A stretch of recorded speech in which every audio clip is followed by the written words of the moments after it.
Okay, we are live. What's up, y'all? People were making bets on what time we started, and Oh, that's actually on point. I clicked that not knowing it's 8:34. Codelio nailed it, bro. Damn, that's what's up. So I can I guess I can't like log on this StreamYard site and like upload pictures that I want beforehand. So I always have to like start the stream, and I guess it starts on my YouTube as well. So people like log on the same time that I start it. And then they're always like, "What time are we starting? What time?" Like we start the same fucking time every week, Yeah, whenever more or we have less. tech problems, our shit could get fucked up, but Yeah. we try our best. This was the first time ever I said to Kyle that we actually like corrected an issue properly, Yeah, so and it we was would have like the most started at eight basic shit. thirty. Yeah, We would have started at 8:30 on the dot, but my name said Kyle Kulinski and Crystal Ball because me and Crystal just did Joyanne Reed show, and so. And I was trying to fix it on my end, but you found out you had to do it on your end because you're like the yeah, master, because you like launched the show, so you yeah. can Probably. control it. So you fixed it. So Joy Reid, I was saying, like, because I mean, I know politics. I mean, pretty well. I thought, I mean, she is kind of a big name. But now you've said she's kind of ventured into the YouTube space now, which are you seeing? Who was probably the first to do it? Don Lemon, you think? Well, who's the first Like to do it? from like In mainstream. I mean, like Crystal was kind of mainstream, but Yeah, like Crystal was on MSNBC a hot minute ago. yeah. Yeah, So she made the move back in '88, which is like she saw that shit being the new platform for, I guess, like political commentators. the ones who have real talent can pull it off. Facts. But like if like Wolf Blitzer tried to do it, he wouldn't be able to do that shit. He's Yeah. too boring. What? Yeah, they're just so reliant on like what's being fed to them through the teleprompter and shit like that. For him in particular, for sure. But also Yeah. like he just doesn't. He never gives like opinions. Yeah. Like I think if Jake Tapper tried to do it, he would fail too. I think if he were to try to do it, he would fail. But like the thing about Joy is, as soon as you let her be herself completely, oh my god, then everybody was like, "Oh, this is awesome." Oh, so she's good. It's like she actually. Oh, she's awesome. Yeah, she's great. Yeah, But she's wasn't awesome. in the past. Was she pretty mainstream in the sense that like She was on the left end of what's acceptable on MSNBC. okay? Like she was Because I sort of like feel Chris Hayes, like barely hanging on because she will have takes every now and then that they're like you yeah. got to reel it in a little bit. I just feel like, I mean, similar to how I just saw our Marjorie Taylor Greene or whatever tweet some Yeah. shit out about Trump and how like, you know, people don't have health care. Like she's basically saying everything that a progressive would say. And we've spoken about this where she gets like where she thinks she gets a pass, but like it doesn't make up for all the bad shit she says. But it's like all these even mainstream commentators from like CNN are now doing their own shit, and they're trying to like, say what they actually thought. But it's like, no, like you've been feeding us all this corporate bullshit for dumb long, and now like you basically telling us you sold out, and now you're trying to be your own person. It's like, so why should we believe you now? Type of shit. Marjorie's the funniest one because like she went from saying just flat out insane conservative shit to now like saying things that a leftist or a liberal would say. But it's OD. always like they never also say it while being like, damn, liberals and leftists were right. Facts. They try to act like they just discovered the point. And it's like, nah, see, that's what's fucked up. Like, you got to give credit where credit is due and be like, everybody on the other side was right and I was wrong, Yeah. Fuck her.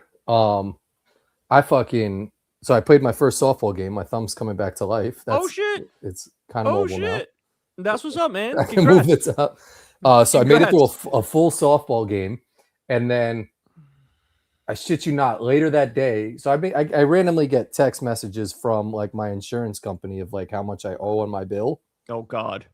And let me see. That's a nice reminder. Yeah. That's a nice reminder. You just wake up and it's like you owe $1,700. No, dead ass. So I'm gonna try and find it, but it would always hit me with like a you owe. It used to be like 4,000 something or other, and then this time it was like you owe $9,000 or some shit. Like it went up. $9,000 for your thumb? Yeah. So I wish I could find Oh it. my days. Oh no.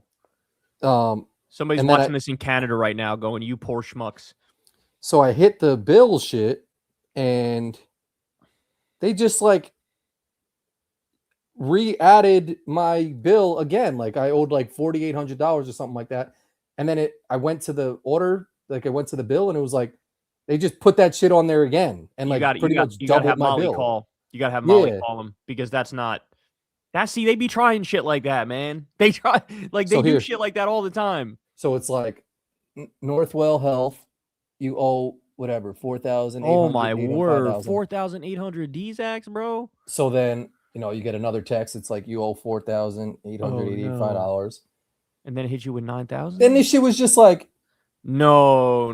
You owe 9,100. No. We're not doing that. That is not happening, son. No shot. So I went to the bill. $9,000. It was just your thumb, bro. That's what I'm saying, man. They act like your dick fell off and they had to sew that shit back on. I would have let that shit heal by itself if I knew it was going to be $9,000. 100%. No, that's a fuck up too, though. Like you said, like Molly, I would say you call, but Molly's going to be better at demanding this shit. Should be more against from this shit. She's going to be like, no, we already paid this. Here's the proof. It's also like it should almost be like if you fuck up the bill, like it should be free. Like there should be some shit. Oh, just like in school when they like when they fucked up your grade, they're just like, you could just keep the higher grade, like they got it. You're right. Or what they say, and I don't know if this is true or not, but like if they mess up on a traffic stop ticket for you, it's like automatically thrown out. And I don't know if that's an urban legend or if that's actually true. No, but that's what you never heard that before? No. Like if they mess up your street address. I heard if the cop doesn't show up to court, then they just throw it out. That I've heard. But I've heard if they spell your name wrong, or if they put the wrong street address, or there's a spelling error somewhere, apparently the whole ticket's void. Damn. Well, I don't know. I hope that's true. That's a nice little loophole for everybody. Is you trying to claude that bitch real quick? Yeah. Is a ticket invalid if there is something spelt wrong by the officer? Not necessarily. A parking ticket with John Smith with JONH Smith instead of John Smith is often still enforceable if the vehicle registration and other details are correct. All right. So maybe a speeding ticket with the wrong license plate or wrong date is more like significant of if some shit will get thrown out. So I guess like a name is not wrong, but if they put the wrong license plate or they put the wrong state or some shit, then yes, that shit's gonna get thrown out. Before we got on air, so Monday's my recycling day, and I put all my shit out early. I just try to get it out the way, and like as Molly was pulling up from jiu-jitsu class, I was outside putting something in the recycling bin, and like a car pulled up, and they go around the neighborhood and like take all the bottles and shit from people's shit. And they were like taking it from our thing as we were both outside. So like I said to Molly, I was like, I mean, she was cool with it, but I was like, I kind of prefer them taking that shit than it just going to the recycling bin or something. But true. Like, imagine that just going around to people's houses, fucking collecting bottles and like that being your shit. People doing what they need to do to survive, bro. Like I kind of respect it, but it's also like, yeah, like I thought they'd wait until we walked away, but like they did that shit while we were standing right there. I respect it. Like if you're doing that, you're like, you need to be doing that if you're doing that. You know what I'm saying? Like that's the bottom line. And so it helps them out massively. It's nothing to us. So God bless. People do that shit by us too, Really? They'll just like get that. Safe Flight. Speaking of that shit, they came out and fucking fixed my windshield. Fixed your shit. Yeah. That's what's up. And you said it wasn't free. $3.99. Damn, that's what's up. Insurance covered that shit. I called them up. I was like, hey, kind of got a crack in my windshield.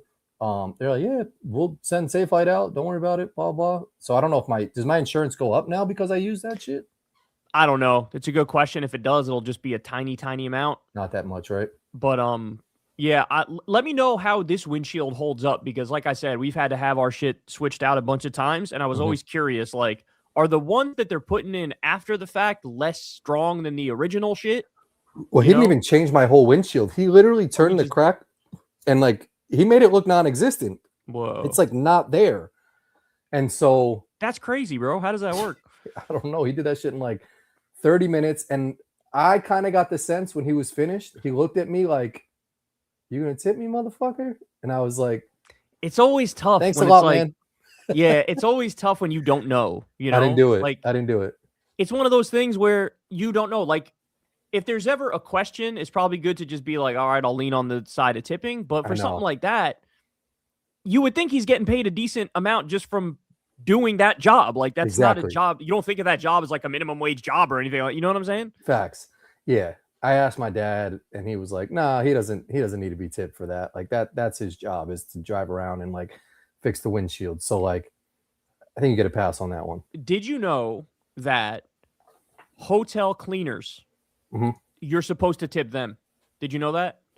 That like your last day leaving a hotel, you're supposed to leave some money on the table for the hotel cleaners? Because I didn't know this until like maybe 3 or 4 years ago. Yeah. And when I heard that, I felt bad. I was like, oh, shit. I've definitely stayed in a lot of hotels and not left any money, you know?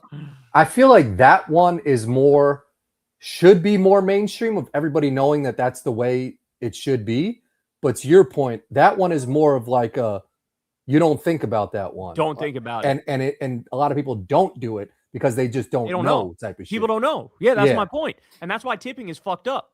Because like you can have a system where here's like 10 things that you need to tip, but then here's like 70 things where you don't need to tip. Because obviously you're going to confuse people and there's going to be no consistent rules. Same thing with negotiating.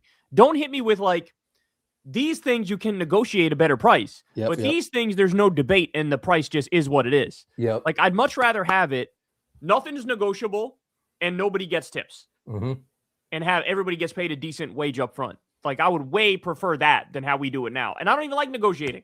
I don't like negotiating when you go and buy a car and you got to negotiate. I'm always like, fuck, I don't want to fucking negotiate. That's why people really low key. I mean, fuck Elon Musk, but that's why a lot of people like Tesla, because you just walk in, and Jed always says this. He's like, it's one price for like any type of car. There's Saturn no like back and forth on that shit.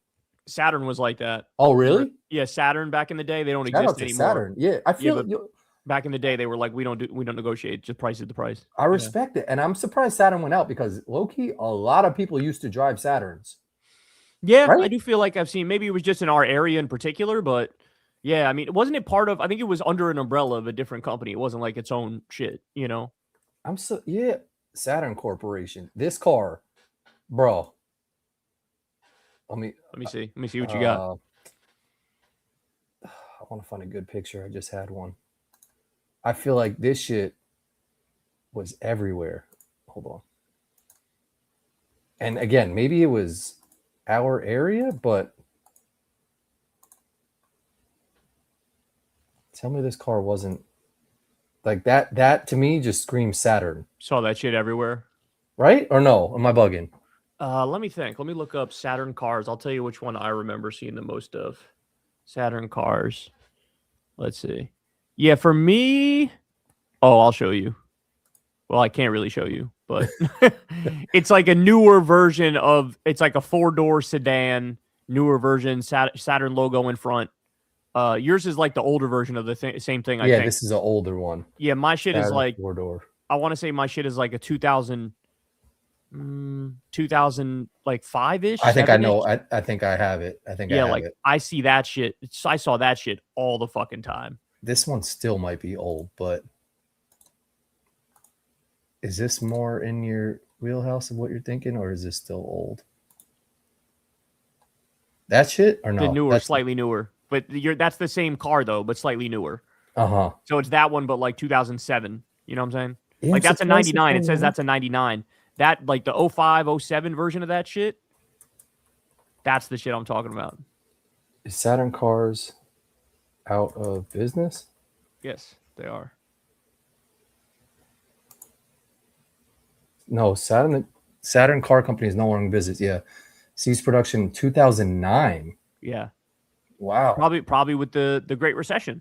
That's probably when they got hit the hardest, you know? It says the closure was influenced by various factors, including the stock market crash of 2008, which led GM to focus on its core brands. Yeah, so it was a GM brand. Yeah, it was a GM brand, and they got rid of it.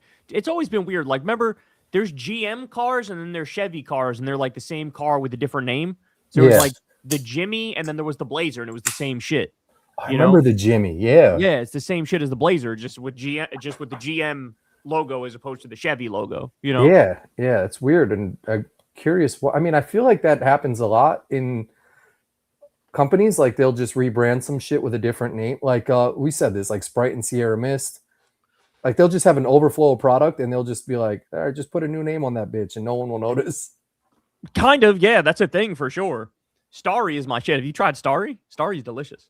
I haven't tried Starry, but I've seen that. It's like Mountain... a better Sprite. It's like a better, newer Sprite. I would yeah, say. yeah. But here's my thing. It's probably just Sprite, no? No, it's different, and I think it's like a different company that makes it. I think. Oh, really? Yeah, just like 7-Up versus Sprite. What do you prefer, 7-Up or Sprite? I think I'm a 7-Up guy, bro. I think I like Sprite better, but I like 7-Up's like cherry shit better. Okay. You know? Okay. Yeah, I can fuck with that. I always felt like the bubbles in 7-Up were more aggressive. Yeah, 7-Up's bubbles will like 7-Up's bubbles are gonna have you burping like crazy, but you're gonna be like, damn, I can't wait to burp with these 7-Up burps, you know? Yeah, no, that's so true. Damn. If I worked for 7-Up and if somebody nobody works for 7-Up. There's like 7 people who work for 7-Up. Totally. But if you do, that should be your slogan, is like, our shit is gonna be bubblier than Sprite. True. Yeah. Sprite's like a little sweeter, but 7-Up's a little bubblier, you know? You know what I fuck with is Burger King has the vending machine that like just has like 9,000 different like, you can do like Crystal vanilla Coke and like you can do cherry vanilla Coke, every syrup, every flavor, everything. No, those shits are awesome. Shit. And they have whole things like if you don't want any caffeine in your shit or you don't want any sugar in your shit, they have like a whole section of like, here's non-caffeine fucking sodas. Here's non-sugar sodas. It's crazy. Like you said, it's like every soda ever is in that shit. You know what I had the other day that was made like kind of like traditionally? I had a root beer float. Ooh. But like it was in a glass thing. The guy put ice cream. He put syrup sprays of like root beer.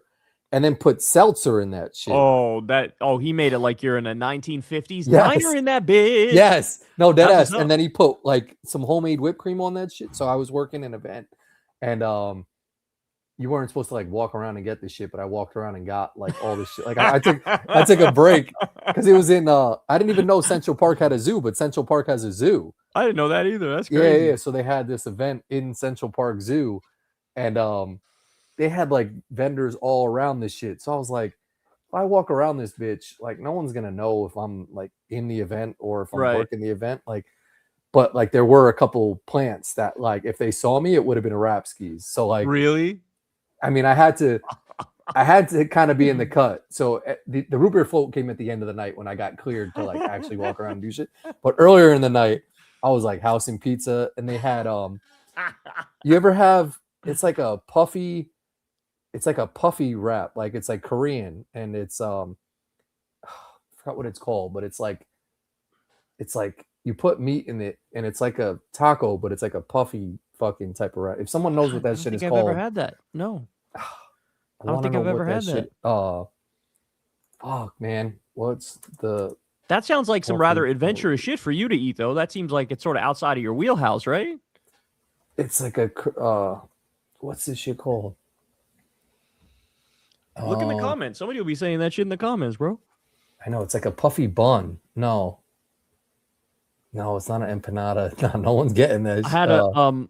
Oh, I have had that, but I have ones with like spare ribs in that bitch. Yes, that's what. Yeah, like shredded meat in the shit, right? Yeah, like a bao bun or some shit like that. Yeah. That shit is delicious. That's not like too adventurous, I would say. You know? Nah, because it's just like puffiness with spare ribs in the shit. Yeah. Mm-hmm. I wouldn't even like. I don't want to know what it is because if someone told me it was like salmon, you know, like like skin or some shit, it's a wrap.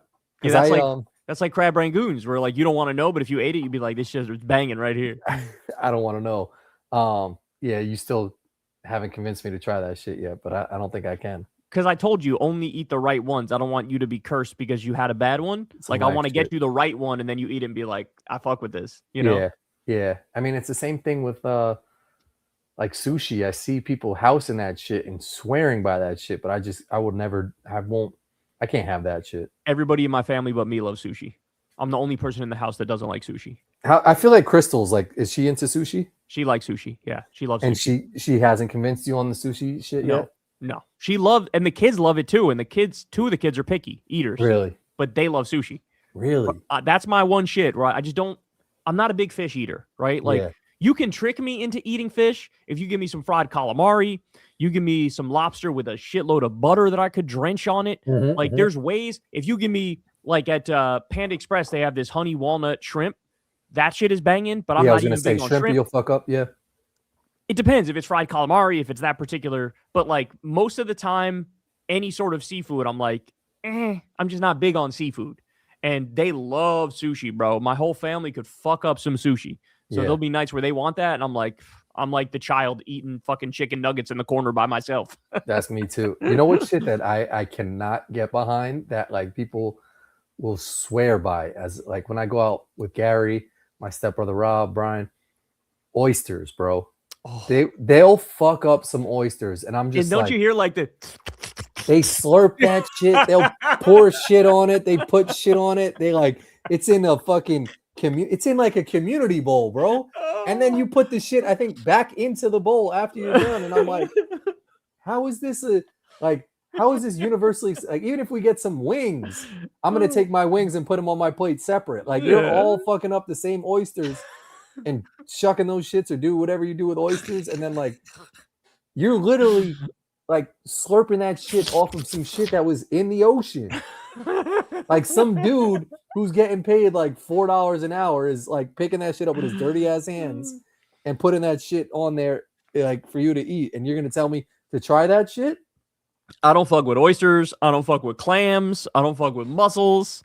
Lobster, I don't fuck with, like lobster. Bro, I can eat it if you give me a shitload of butter and I just dump it in the butter. But dead ass. Yeah, but to your point, most shit coming out of the sea, no interest, bro. No interest. Tell me how if you go to a lobster house, like they'll be like, yeah, you could pick the lobster you want to eat, and that shit's just swimming around, and it's living. Yeah, it's living. How are you gonna go to a farm and be like, pick out the cow you want to have a burger from? Like, what other food can you do that shit with? Like, wouldn't that make everybody go like, you know what? I'm good on a burger today. Yeah. Like, as soon as you see that shit mooing and like walking around, I'm gonna be like, I can't eat. This is like fucking. This thing has a name. This is like Betsy the cow. Fuck this. You know? Yeah, they got the fucking like lobster swimming in the big ass shit. It's like, pick your own lobster. Fucking Longhorn Steakhouse does that shit. You could walk in and pick out like your steak in the front of this shit. Even that to me is kind of weird. Like, you pick it out for me. I don't want to see that shit. Yeah, totally. Yeah. And that's why in the US we always separated out like what we call the meat from what we call the animal. You know what I'm saying? Yeah. I guess with chicken we don't do it, but with like there's like pork and beef. Like, beef is from a cow, but we don't say I'm eating cow. We say I'm eating beef. And the way I've heard that described is like one of the reasons why we probably did that is to try to separate out like this is what I'm eating versus this is what it is in like real life. We don't want to think of it like that. We want to think of it as like, no, a burger's just a burger and it's always been a burger. It wasn't like a walking, living thing, you know? Yeah. Yeah, I don't know. The like seeing the lobster and like cracking the fucking shit there and like shucking it and like having to do all that shit, wearing a bit like, bro, what other food like it's acceptable to wear a fucking bib doing that shit like you're a fucking toddler? Facts. Yeah. So my family loves crabs too, and like it's a whole process when you eat the crabs because you gotta like you have like a little ass hammer and you like break the fucking shell and then you gotta pull out the meat, and it's like, yo, you're putting in like for the amount of food that you're eating, you're working like 10 times as long to get one bite of the shit. Too much. Yeah, totally. And that's why I was down on Korean barbecue at first. Like I was like, nah, I'll never like make my own food. But there's one spot in the Palisades Mall that kind of has convinced me that it's acceptable. And I think only reason I do like that is because it's all you can eat. So you can order as much meat as you want. And you like, it's more about getting a lot of food rather than making the shit. Like I'd still almost prefer they make the food and then just bring it out to me on some like buffet style shit. But any other type of shit where I'm like using a hammer and like squeezing that shit between pliers and shit to get my food out of there, nah, I'm not for that shit. Even a chicken wing, like the way my father-in-law and Jed eat a chicken wing compared to how I eat a chicken wing almost gets me mad about like how much I'm paying for food, because they'll be like, there's still chicken on there. Like it should be like a burger. If you eat a burger, you finish a burger and there's nothing left to lay on your plate. There shouldn't be any discretion of like, there's still chicken on your bone. You're leaving food on the table. Because then it's like, what am I paying for? Bro, fajitas at a real Mexican restaurant, they bring those shits out. First of all, they sizzle like a motherfucker. Sizzle like a motherfucker. Yeah. Which is amazing, right? But then you got to make them yourself, dog. Yeah, that's OD. And it's like, I'm paying you. You put the bitch together. Like, why do I have to do it? Because you buy anything else. You get a quesadilla, you get a burrito, you get tacos, you get anything else on the menu, and that shit is good when you bring it. For the fajitas, it's like, here's the 6 separate ingredients. Now you got to put all the shit together. And that's some shit we spoke about in the past. Yeah, like where it's like tipping. If I order quesadillas and you order a burger or some shit, like I should tip less because I'm fucking making my own food. What'd the chef do? He just put that shit on a sizzling hot ass plate. And like I gotta do the whole shit. True. It's just labor, bro. It's labor to eat. All right, I got a couple things for you here. This one, since we're talking about food. McDonald's drops limited time only new Caesar sauce menu and crispier chicken strips. Oh shit. So here's my thing. Oh shit. Perfect idea. Just horrible timing with the whole lettuce shit. You can't drop, like they needed to delay the drop on this because I would have been behind this 1,000%. But since there's the whole lettuce shit right now, I can't even try this, to be honest with you. I'm avoiding all lettuce until I just forget about the lettuce shit. And also, not for nothing, every single new idea that Taco Bell comes out with is like an A++. Yeah. And this is like a B. Like, it's good. I'm interested, but like it's still a B. It's not an A++. You know? Oh, really? So what is not making it? Because this is an A for me outside of the lettuce pandemic. Oh, you think so? Can't control. Yeah, I mean, I go back to Taco Bell coming out with a chicken Caesar wrap, and I loved it. But I just can't. I'm avoiding.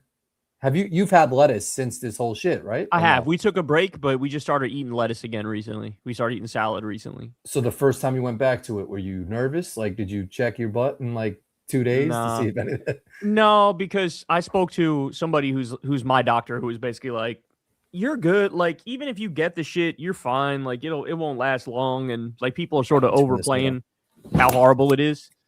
So yeah, I'm cool with it. I'm cool with eating the lettuce. Yeah, I don't know. Anywhere I go now, and I'm trying to think of what I've ordered recently. No lettuce on my shit. No, even I've had broccoli, and I'm okay with broccoli. But what's funny is like you always go to Chipotle and get the green shit that makes you shit. Yeah. And like you'll know it'll make you shit, but you still would get it anyway. But now you're avoiding lettuce because it might make you shit. I almost think like, so like, not to put my dad on blast, but like he's always like, yeah, I'm constipated, I can't take a shit. Like, have some lettuce. Try lettuce. Maybe that shit'll make you go to the bathroom. Bro, not for nothing. I'm like a default constipated dude, right? Like on the spectrum of shit. Like I'm more on the I gotta push and it's like harder, whatever. And like, not for nothing, there are times I've had diarrhea where it's just like regular shit. You know what I'm saying? Where it's like, oh, my stomach's kind of fucked up, but actually, no, this is what normal people shitting feels like. Yeah. You know?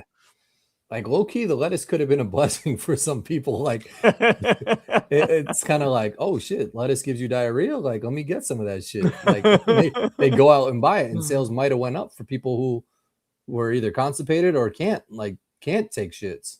So you're a big Caesar salad guy. That's like a big go-to for you.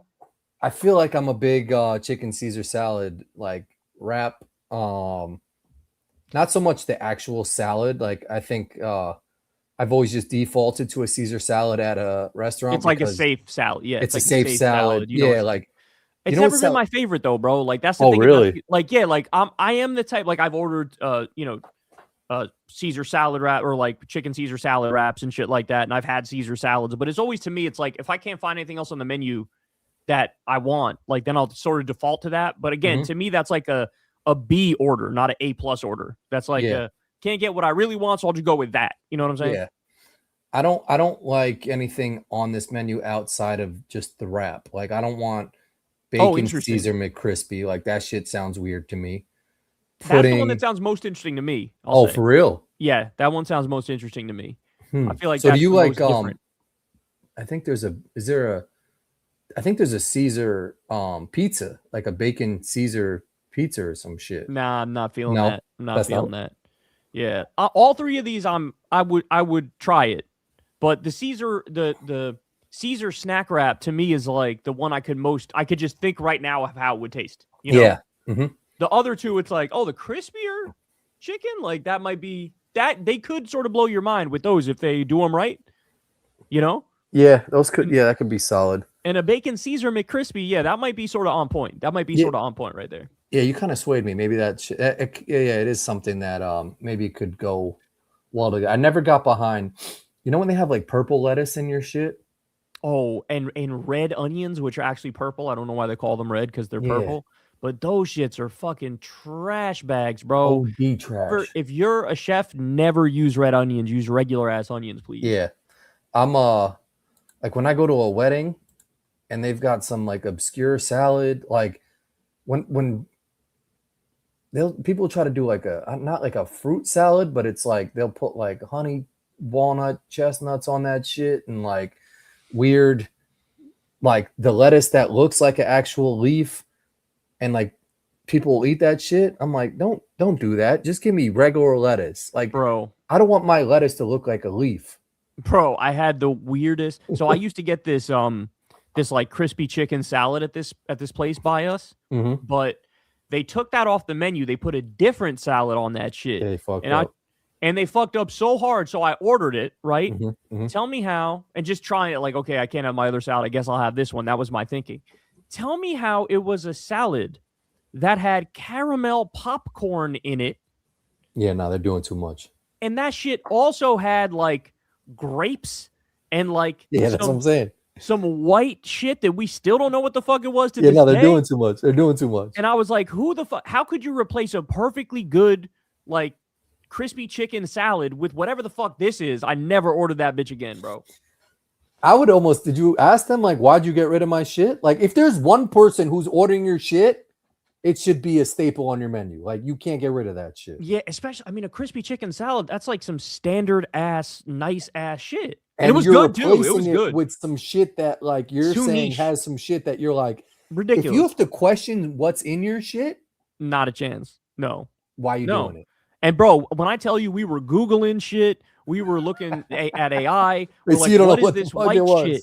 We couldn't figure it out. To this day, we have no idea what the fuck was in the salad. It was like these white little things that had like Maybe like white not a chocolate hard or but not some a shit? soft thing. I don't know what it was. It wasn't cauliflower. It was like out of the whole list, everything on the list was not what it was. Like they gave me a Yeah. list of like 6 things, and it's like it's not that, it's not that, it's not that. I don't know what the fuck it was. I don't know what it was to this day. Damn. You know what scares me a little bit? So I try to go outside my box a little bit, and there's this banging bagel place by me, and I always get a bacon, egg, and cheese on a plain bagel. I was like, let me get that shit on an everything bagel now.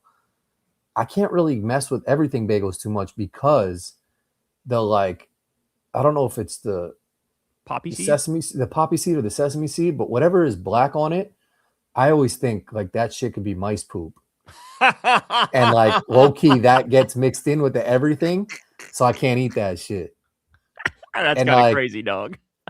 yeah, everything, any little like small black looking sesame seed shit It's I just see, like a fear of mice shit. it's a fear of mice shit. I see That's that. funny. Like, That's we next don't, level. we don't have mice in our house, but like before we moved in, there definitely was like little like rat poop like on the floor and shit. Oh. And now anytime I see that shit, I'm like, that's mice poop. Molly's like, no, it's not. That's a sesame seed. It's in your head. It's just in your head, you know. Fuck. But that's man. funny Yeah. that an everything bagel is now too adventurous. That's kind of wild, you know. Yeah, I can't fuck it. Because that's actually like a go-to. Like everybody likes everything bagel, right? I mean, the ice cream shop I used to work at, man, like there definitely were like some mice like every so often, and we would have chocolate sprinkles, and like that shit, like a chocolate sprinkle on the ground could look like mice poop. You know what I'm saying? Oh man, That's crazy. Bro, I would never go into that ice cream place again after hearing that. No. I mean, they were good. They were good. But every place, man. I went to a Chinese buffet yesterday for my. It was like a couple days after my dad's birthday. Happy Bro, birthday to Corin's shout out dad. dad. He's Show like, love in the chat. It was literally I don't know when the last time you went to like a real grimy Chinese buffet. Been a minute. Bro.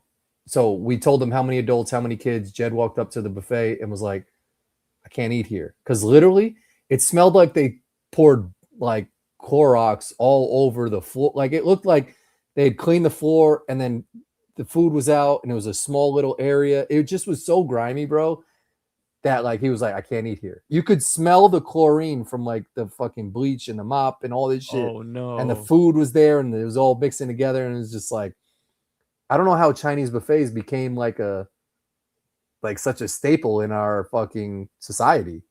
Bro, Jed is on the same wavelength as Crystal with this shit. Crystal has basically like a jihad against buffets. She does not fuck with buffets. Really? She does not fuck with buffets. Them. Yeah, Jed usually would, but this was where he drew the line. And I was like, I kind of even was almost gonna. I mean, I couldn't say no, but yeah, I was surprised that he said no to that shit. Crystal looks at buffets as like, it's just the way they do the shit. Like there's all the food, they plop it down. The shit is sitting out there for a hot minute. People are sneezing, fart. You don't know who's farting, walking by like your chicken tenders, and someone just ripped ass. And that residue is just like going on top of it. It's a little too close, dog. It's a little too close. So yeah, Crystal's always had a jihad against them. I just haven't had that many buffet shits. But I do remember when I have had buffets, there's some times like at this golf course where I stayed one time. It's like a resort type shit. And they had a breakfast where everything was in a buffet. But that was like, it was like a high level shit and it was expensive. Yeah. So like that sort of felt like, oh, I love buffets. Cause like it's all clean and it's all good and each thing is better than the next. You know what I'm saying? So like in certain contexts, I could fuck with a buffet hard, but like I could see certain places that unless it looks like perfectly fucking clean and smells amazing, then you're going to be turned off to it, you know? Yeah, this one was super grimy, but I've been to some good I went to a buffet in Jacksonville. That shit was banging as fuck. There was like no one in there. There was like 3 different rows of shit. They had all different types of food. It was mainly Chinese. And then they had like a you could do hibachi in the back. But like I haven't been to Ponderosa, but I think Ponderosa is like an American style buffet. I think I never had that shit. Yeah, oh no, Ponderosa, but also Golden Corral, I think, is another one too. Oh, okay. Corral, but I think it's the same style of buffet. It's like American style food and shit like that. One of the best meals I ever had was North Florida also, but it was more like Floribama area, not Jacksonville. Buffet? No, it wasn't a buffet. It was at a hotel, and me and Crystal went in there. I think it was on our honeymoon when we did like a road trip all the way down to Floribama. But I had one of the best steaks I ever had in my life. Really? Yeah, at this hotel on the beach in like Floribama area. Like that sounds nice. The what do they call it? The fucking little like Florida's the boot, right? But then there's like the area, the panhandle, that's what they call it. Okay, panhandle area. Yeah. You know what I just heard that I never knew? And I went there once for a bachelor party. My boy Randy, because he lived in Florida, but he was big into fishing. Apparently, like Key West is like big LGBTQ. Yeah, like it's like. Oh, is it? Yeah, which surprises me for like Florida for some shit like that. And it's like the furthernmost south part of Florida. And the furthest most tip of the U.S. too is Key West. Oh, for real? That's as far south as you can go in the U.S. Oh, interesting. That's as far south as you can go in the U.S., like proper continental U.S., but probably like Hawaii's further south. You know what I'm saying? Yeah. But yeah, like Key West. I may have been there as a kid, I feel like. I may have been there as a kid one time, Key West. a lot of gays out there in Florida. Closeted. Yeah, but Key West, no, you're right. I think Key West has like it's a very like islandy, almost like separate thing vibe. Like I don't even think it feels like the rest of Florida. It feels like its own thing because it's like it literally is kind of its own thing, you know? Yeah, I think you have to drive over. You do a long ass bridge. Right? Bridge. Yeah. God help the people of Key West if they ever get hit by a fucking direct Category 5 hurricane, because then it's rest in peace for that whole motherfucking island, bro. You know, it's crazy because like literally right before we came on air, like tonight, there was like what's happening lately is just a massive amount of rain in a short amount of time, like flooding the streets and all this shit. And it's I was driving a couple weeks ago and it's like scary, bro, that like there's no control over any of the fucking mother nature. Bro, the fucking smoke. Like, I know, so you just had the smoke and so did we for the Canada wildfires. Now we got shit again, but this time it's for wildfires in like Oregon or Washington State, bro. Wait, has made its way all the way over here? Yes, so now we have a new bunch of smoke that's from not the Canada wildfires, but Western U.S. wildfires. What the fuck? And yesterday, me and Crystal were driving, and the sun was this little red ball in the sky that you could look right at because it was super fucking smoky. So the sun was blocked out, like it was a little red ball, like marble floating in the sky, all because there was more smoke in the air, not from the Canada wildfires, from a different wildfire.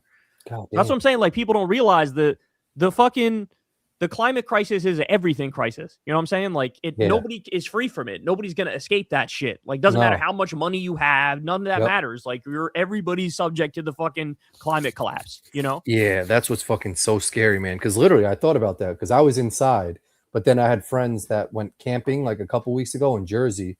Or no, not Jersey, upstate New York. And they were like, it was a bad tornado warning. And he was like, we had to go to our car. And like, he was like, we were kind of drunk, so we were having fun with it as parents, but our kids were there and they were freaking out. And like, literally, like, we were holding onto our tent and that shit was flying away. And I was like, damn, it just makes you think like that, plus this storm that's here right now with the crazy weather. It's like, to your point, you have no, like, shout out. There's another thing I had, and I'm about to say, fuck this dude so hard. The basketball player coming at our fucking guy. Bro. But, he used Chat GPT too in that bitch. Oh, did he? Yes. He didn't write the shit. It was all Chat GPT. Oh, I didn't even see. He came out with like a statement. Yeah, he tweeted some shit against Zoran, and I read it, and I immediately went, that's 100% Chat GPT. 100%. No doubt about it.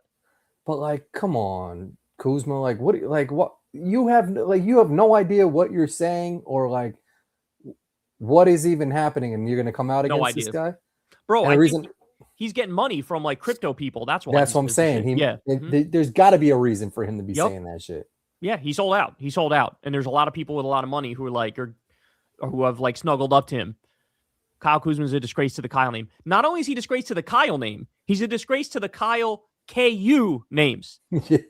Bro, if you Google, you're KU too. If you Google Kyle space KU, his fucking name comes up before mine. That's bullshit.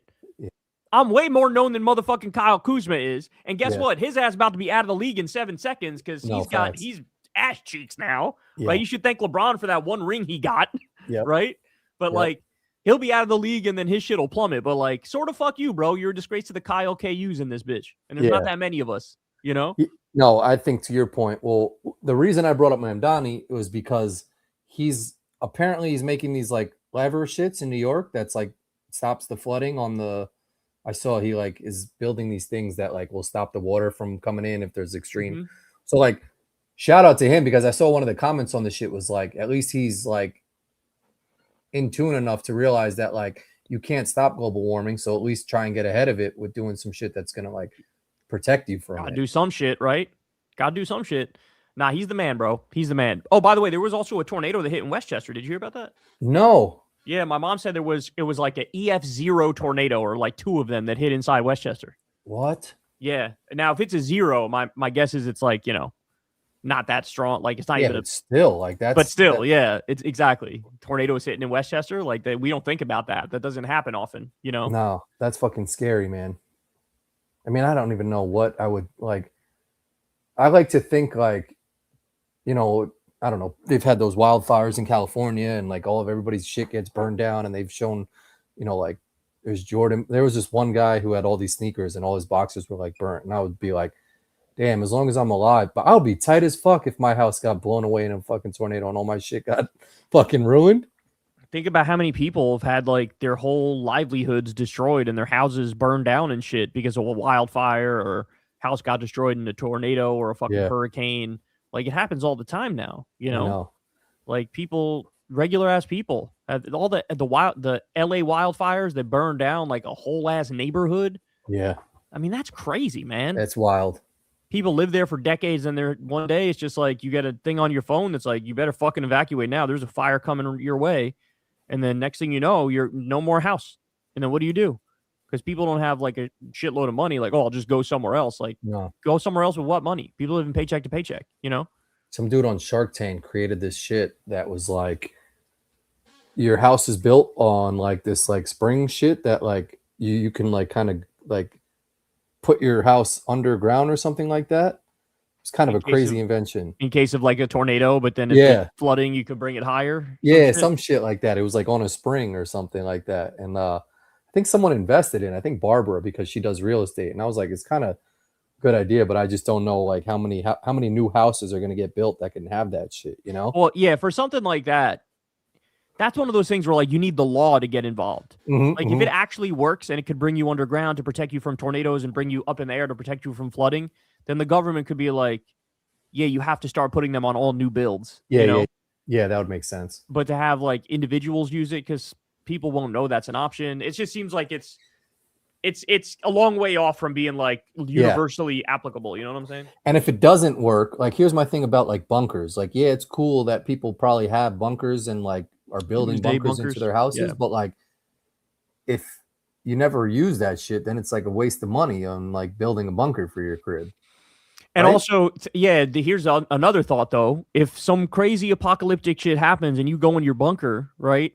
Then how long until you're going to be like, let me go check to see if that shit is okay upstairs, right? Go up and you die instantaneously. And then you go up and die instantly because it's nuclear winter and you just got hit with a lethal dose of radiation, So like, you're so right. Your shit's like 500 feet by 500 feet. It's like a little box and you got like SpaghettiOs next to you and you're like, yeah, I'm good here forever. It's like, no, you're going to want to go outside. What are you talking about? That's what humans do, Yeah. I think I saw something or someone sent me something that there's like 70% would be a lot of people, but I forgot how much, but it was like a certain percentage of people have froze themselves to like come back eventually. Cryogenic freezing. Yeah. That's a real thing, you think? Yeah, but it's not they don't know how to do it. They just know, like they know how to freeze you to keep your body like intact, but oh really? So that's a real thing. So there's people that are actually like frozen? Yeah, like Walt Disney did it. Like a bunch of famous rich people did it. Like with because I've always known that about the Walt Disney shit. Yeah, but they did it like expecting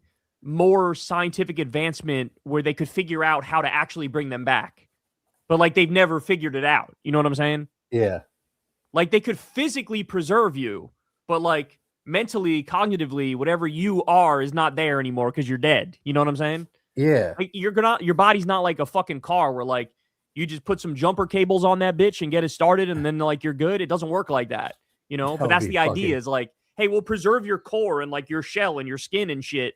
But somebody's got to figure out the rest of it. Like, how do we actually bring you back to life, Yeah. I mean, it makes sense in theory because, like, if you could kind of, like, to your point, yeah, like, jump or start someone's brain back up to work.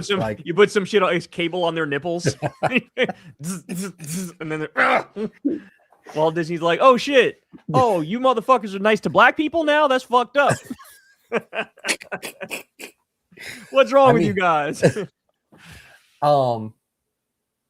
It kind of, I've always thought that about like heart transplants. Like, why can't you, like, you could just put a good heart into someone, start that bitch back up, and the person comes back to life. No, I mean, that's like that sort of shit now is what these technology people and these billionaires are obsessed with. They're obsessed with the idea of like a way to do that shit, download your consciousness into a computer so that they can live forever. They're obsessed with it, but I mean, I don't know, man. Like, I feel like they haven't realized yet that we actually don't know how consciousness works. You know what I'm saying? Like, we don't really know what makes you, how you have a sense of yourself, how your brain functions, and how like you're conscious. And so since we don't know that, it's hard to like preserve it. You know what I'm saying? And keep you living. Like, we can keep you living on fucking life support, but once your brain dead, like you're dead because your brain is where you actually are. You know what I'm saying? Yeah. So yeah, it's one of those things. I don't know if people will ever figure it out. They might not ever figure that shit out. Yeah, and that'd be weird as fuck too. Like if like say George Washington froze himself and then like he just came back in 2026 and his like shit. He got like wooden ass teeth, his hair's all flipped up, he's wearing some weird ass shit, and it's like, and he's like, what the fuck is this? This is, and they're like, that's a car, sir. He's like, how the fuck does that shit work? Right? Like, bro, imagine what it would be. dumb long ago, coming back now and like fucking seeing like I don't even know who's the fucking weirdest person. Like He'd be like, "Why do you idiots watch this?" And it's like some reality show on TV. He's like, "What's the point of this?" Abraham, no, not Abraham Lincoln because he was shot in the fucking head, but like some old ass person, yeah, watching Jersey Shore or some shit like that, or like Real He's like, Housewives. "We fucked up making this country, bro. Like this shit should not even be around right now. What are we talking about? Watching people play basketball." He's like, "Why are you guys running up and down? And what's that ball? Like, what are you doing with the?" It's like, "Sir, it's called basketball. You try to make it in the thing." He's like, "What? This is what you waste your fucking time doing?" Or someone who used like wooden golf clubs or some shit coming back and seeing them fuck shit up now, like driving that shit mad far. All right, a couple more things here. We haven't even got to our fucking lead yet, but bro. Damn, I was wrong, dog. I thought Golden State for sure. I thought Golden State too. I thought Golden State. Yeah, because that would mean Golden State would mean he only needs to take a 45-minute plane ride to get back to LA so he wouldn't have to move from his house where he's got his family and his life set up. But yeah, Sixers, bro. Wants to play with Curry, which was another reason I was like, if I had bet, I would have bet Golden State. This 100%. One to me this was a shock. Bro, I feel bad for Steph. Steph has been in Golden State and like they just haven't put a squad around him, you know? Yeah, like, I mean, here's a fucking wild take. I feel like Steph might get traded before the season's over. I mean, he might demand that shit because they have not built around him. Like he's had years now be absolutely wasted. Every year since 2022 when they won the ring, right? That was 2022, has been a total fucking waste. You know, like Jimmy Butler got hurt. They were doing okay with Jimmy Butler, but like championship. Well, yeah, people could say Jimmy Butler's coming back. That's, you know, kind of like an addition. But isn't it going to take a long, like he's not going to be there the whole season, right? Isn't it going to be a while before? Like, wouldn't it be like mid-season he comes back? I don't know. I feel like he's been out forever. I feel like he's got to. Oh, you feel like he's been out forever? See, I thought he hurt himself like towards the end of last season. But maybe I'm wrong. Yeah. But yeah, I feel bad for Steph Curry. But okay, here's my thoughts, bro. I don't think it's gonna work, and I'm curious what you think about the 76ers LeBron thing. Let me turn this light on. It keeps going on. Okay, I'll explain to everybody in a second why I don't think it's gonna work. Okay, so Embiid has no knees. Like his knees are just shot. He's not going to be able to play that many games. When he plays, he can't play crazy hard. He'll have flashes like he always does. He'll have game here and there where he plays really well. But he's not reliable because his body's fucking failing him. Okay? So that's one thing right there. Massive strike against him. Here's the other thing. Jaylen Brown wanted to go to a team to be the guy. He wanted to be the 1A player.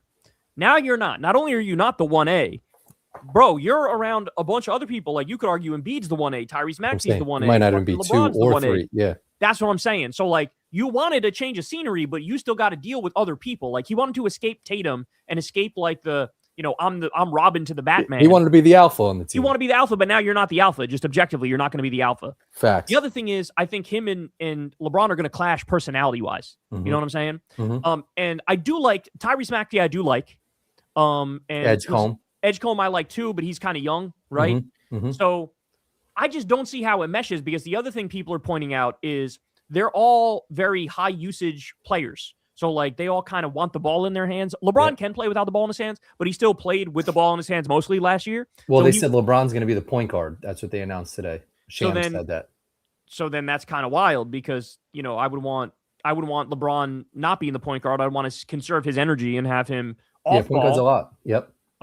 But yeah, I mean, I just don't think it all meshes together. I feel like, you know what I feel like? Everybody's going to look back at it like the 2013 Lakers, where you have Steve Nash, you have Dwight Howard, was on you have Kobe. No, that was 2003. Oh, okay, not 2013. Okay. But you can make the same argument though. Like it's the same thing applies. Like sort of older dude getting together, super team idea. But it's just, I don't know. I don't see it. Do you see it? Do you think there's any chance? I mean, the only thing they have going for them is that they're in the East, so they can make a little bit of a run. In the West, there's just too much power. Like too many good teams. Denver, Golden State, Clippers are good. The East, and this is almost a reason why the Knicks had such a good run, is just like the teams I think are inferior in the East, you know? So it's like you can get to the second round of the playoffs and then like, you know, like you're playing the Pistons or some shit like that. And it's just like, there's not a lot of experience in the East. I think their only competition is going to really be like the Knicks, you know, like I don't think the Heat even with Giannis and Bam. And also, you've seen this with super teams. LeBron's first year, he went to the Heat. It takes time to like mesh all those personalities together, like to figure each other out. So like he signed a 2-year deal. So like maybe the second year, if he comes back and plays, like then maybe they win a chip. But like with anything, it takes time to gel. It takes time to mesh. And all of these guys, to your point, they're not going to be playing every single game together because of health and because of age and because of all these reasons. So like they're not going to have enough time, I don't think, to like really get this chemistry that like everyone thinks they're going to have. Regardless of LeBron being LeBron, you still need chemistry, and that shit only fucking comes with playing together for a while. And also, let's just point it out, bro, like LeBron is arguably the GOAT, like the fucking GOAT, and his longevity is second to none. But I always make this point, bro. Go back and look at the videos of Vince Carter when he's 38 years old. Yeah. Vince Carter when he's 38 is just a different person than Vince Carter even at motherfucking 28, right? Like age caught up at some point.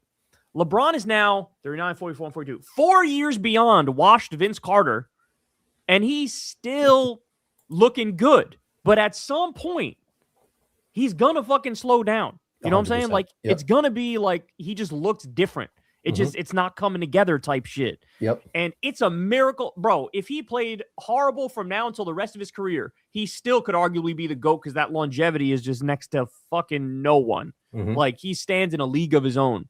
So I don't know, bro. I feel like people are also reacting like he's 36. Right, like he's 35 or 36, and he decided he's going to the Sixers. Like everybody's still acting like they made it a holiday. They declared it LeBron James Day, the governor of Pennsylvania. Like, bro, this is not fucking 2006, dog. Like, you got to reel it in a little bit. You said some shit. He was like clout chasing, right? Is he? Bro's dick riding hard, dog. Oh yeah, that's what he said. He's dick riding. What the fuck? OD. Like, and don't get me wrong. Even if he plays good, like, what's good at his age? Like 15 points and fucking. No, you're right. I thought the same shit too. I like it, to your exact point. I was like, yeah, that's cool. But I was like, he's still old as fuck. Like he's still old. And he loves golf now, dog. I don't think people factor in that in either. Like LeBron James, most of his career, all he cared about and loved was basketball. That's it. It's like his family and basketball. Now, I don't know if y'all watched. He's been on YouTube golf fucking channels. He talks about golf all the time. He posts about golf all the time. You can clearly see that he is preparing for his post-NBA life. And he needs a new obsession. And that new obsession for him is going to be golf. And it's already showing. And so, like, what happens in a scenario where the team chemistry is a little off, people don't really know their roles, you on a little bit of a losing streak, like, mentally, his ass is going to be on the motherfucking 16th hole. You know what I'm saying? Like, he's not going to be playing basketball.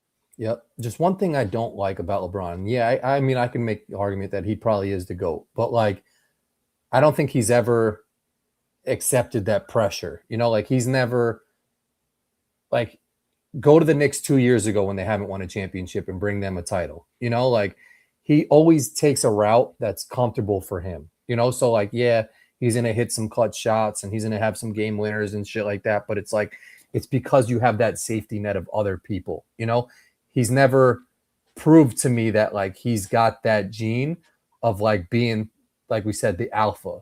And yeah, like he was with Cleveland, but he had Kyrie, and Kyrie hit big shots, you know, but like he's never done it to a point where he's shown me that it's like, all right, down whatever, he can come back and win the game. Like, I just think like he's a punk in that sense where like he's never been Jordan in that sense where like he's really taken over the game and won it and done some shit, you know? I don't know. That's my beef with LeBron.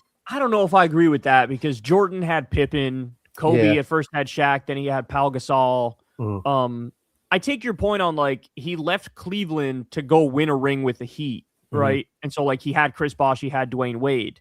But to me, when he went back to Cleveland, like he had his sidekick, he had fucking Kyrie, but like I said, Jordan had Pippen, so like you're gonna have some. But help. Jordan hit that shot with Pippen.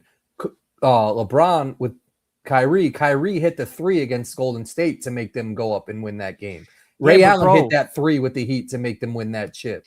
But bro, it was think about it. LeBron was down 3-1 to the Golden State Warriors, who Yeah. had their literal best regular season record Facts. in Ever. history. Yeah. And he came back from 3-1 and he carried that motherfucking team on his back, bro. I guess. He carried that team on his back. Now, you could argue, as people have, that if Draymond didn't fucking miss the games because he got a flagrant foul or whatever the fuck, yeah, like then it would have been a different scenario, and that's probably true. But he carried that team on his back. So I don't know about that. But what I do know is he's really old now. He cares about golf a lot now. And like, you know, he might go into this thinking mentally, like, listen, it's not my team. I'm going to have somebody else be the leader. But when you are arguably the GOAT, like, I'm sorry, but Jordan, Kobe, LeBron, every person who's in the conversation of the GOAT, you just don't, like, you're not just going to be a role player. Taking a back seat.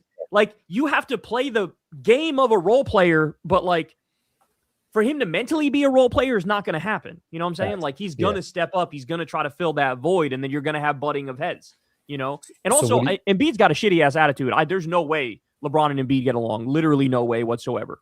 And Embiid has never finished the whole fucking playoff series healthy. So it's like, he's not going to be healthy, you know? So it's like, So what do you think, putting a tie and a bow on this, where do you think they end up? First round exit? First round, really? Yeah. Mm-hmm. All right.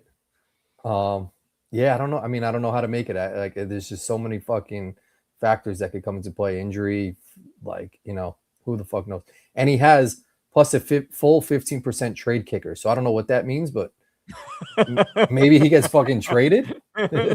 Yeah, I don't know what that means either, bro. That's wild. All right, real quick. I got this shit, and then I got one last thing. Did you see this shit?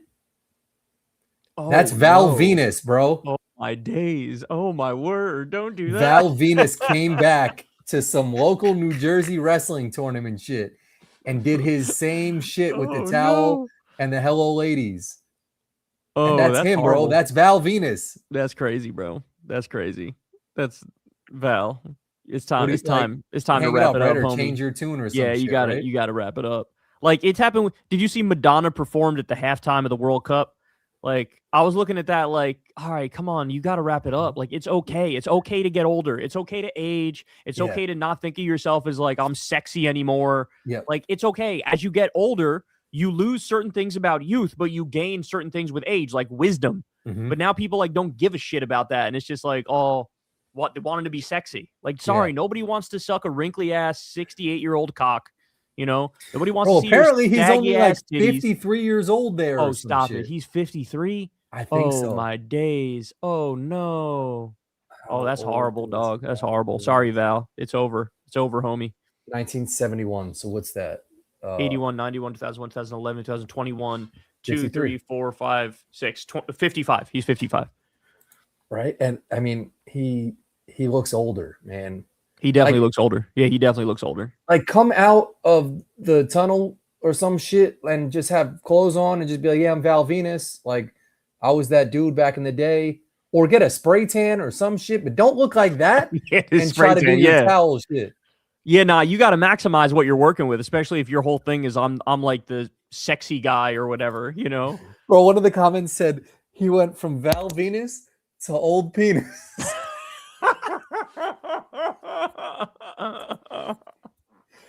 Yeah, I see it. So he's got to hang it up, man. I saw this shit and I was just like, nah, man. Because he used to be like, back in the day, he would have all the ladies. He had the long hair. He had the tan. He would pull his towel off and hit him with the hello, ladies. Yep. Mm-hmm. Now he just looks scary, bro. Yeah. No, it's time is flying, dog. Time is flying. It's been a minute. And we see that now. All right, last shit, and then we'll get to some super chats. New Mitch McConnell photo dropped. Real or fake? It's fake as fuck, man. Like, here's the thing. You don't go to the hospital for 45 motherfucking days if everything's fine. Yeah. You know what I'm saying? Like, why are there no fucking tubes coming out of his body? Why is nothing being injected into his veins? Why is it the same exact photo as the first one that they dropped? Totally. Why is his hair darker than what it was before he went in? Like, what are we doing, man? Like, if he's okay, he would be out of the hospital, period. If he was functioning, he would be out of the fucking hospital. Staying in the hospital. You know what they do when you go to the hospital? As soon as they stabilize your ass, they kick you out. Facts. So if you're in there 45 days and they're keeping you, that means your ass ain't stable. He's either brain dead or something. So I don't know what the fuck they're trying to pull here, but they're pulling some weary ass shit, bro. Super weird, right? And like, here's my thing. If you're sitting up looking like that, like you could do an interview. You could call into fucking 100%. some shit, you know? 100%. Or 100%. record a video or some shit like that. But sending out still photos to me is on some like he's probably dead in those photos. I don't know what the fuck's going on, but they're not telling us the truth. I know that. Yeah. They're hiding some devious ass shit, you know?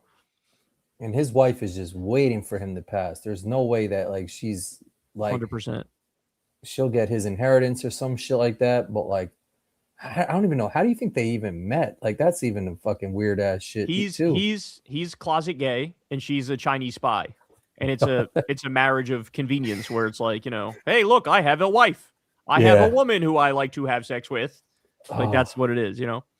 All right. I don't know why this fucking light keeps going on.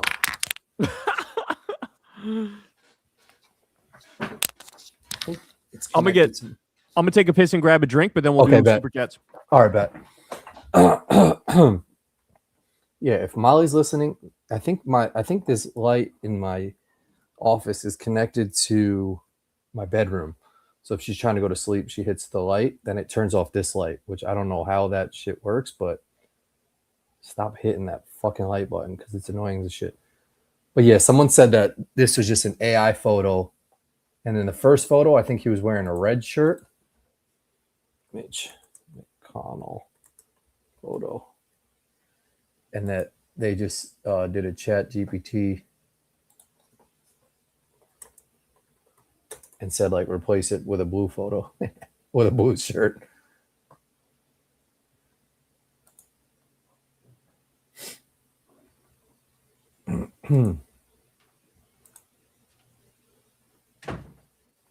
All right, let's get to some super chats. But yeah, Mitch McConnell's fucking up, man. Definitely not him. I'm out of seltzer and I'm just drinking water and I fucking hate it. I hate it, bro. I hate it. It's just so much worse than seltzer. Like the bubbles hitting the back of your throat, you know? Molly drinks this one type of water that, like, I've had it compared to other waters and it's so smooth. Like, you can just taste the difference in water. What's it called? Put everybody on game. Text Molly and ask her. She'll tell you. Water with black top. I'll find out the name of that shit. But it's, yeah, I've tried it with other shit and it's just superior. All right. Our man Benjamin's back in the building he came twice, came correct. Benjamin, thank you, bro. Thanks for always hooking the homies up.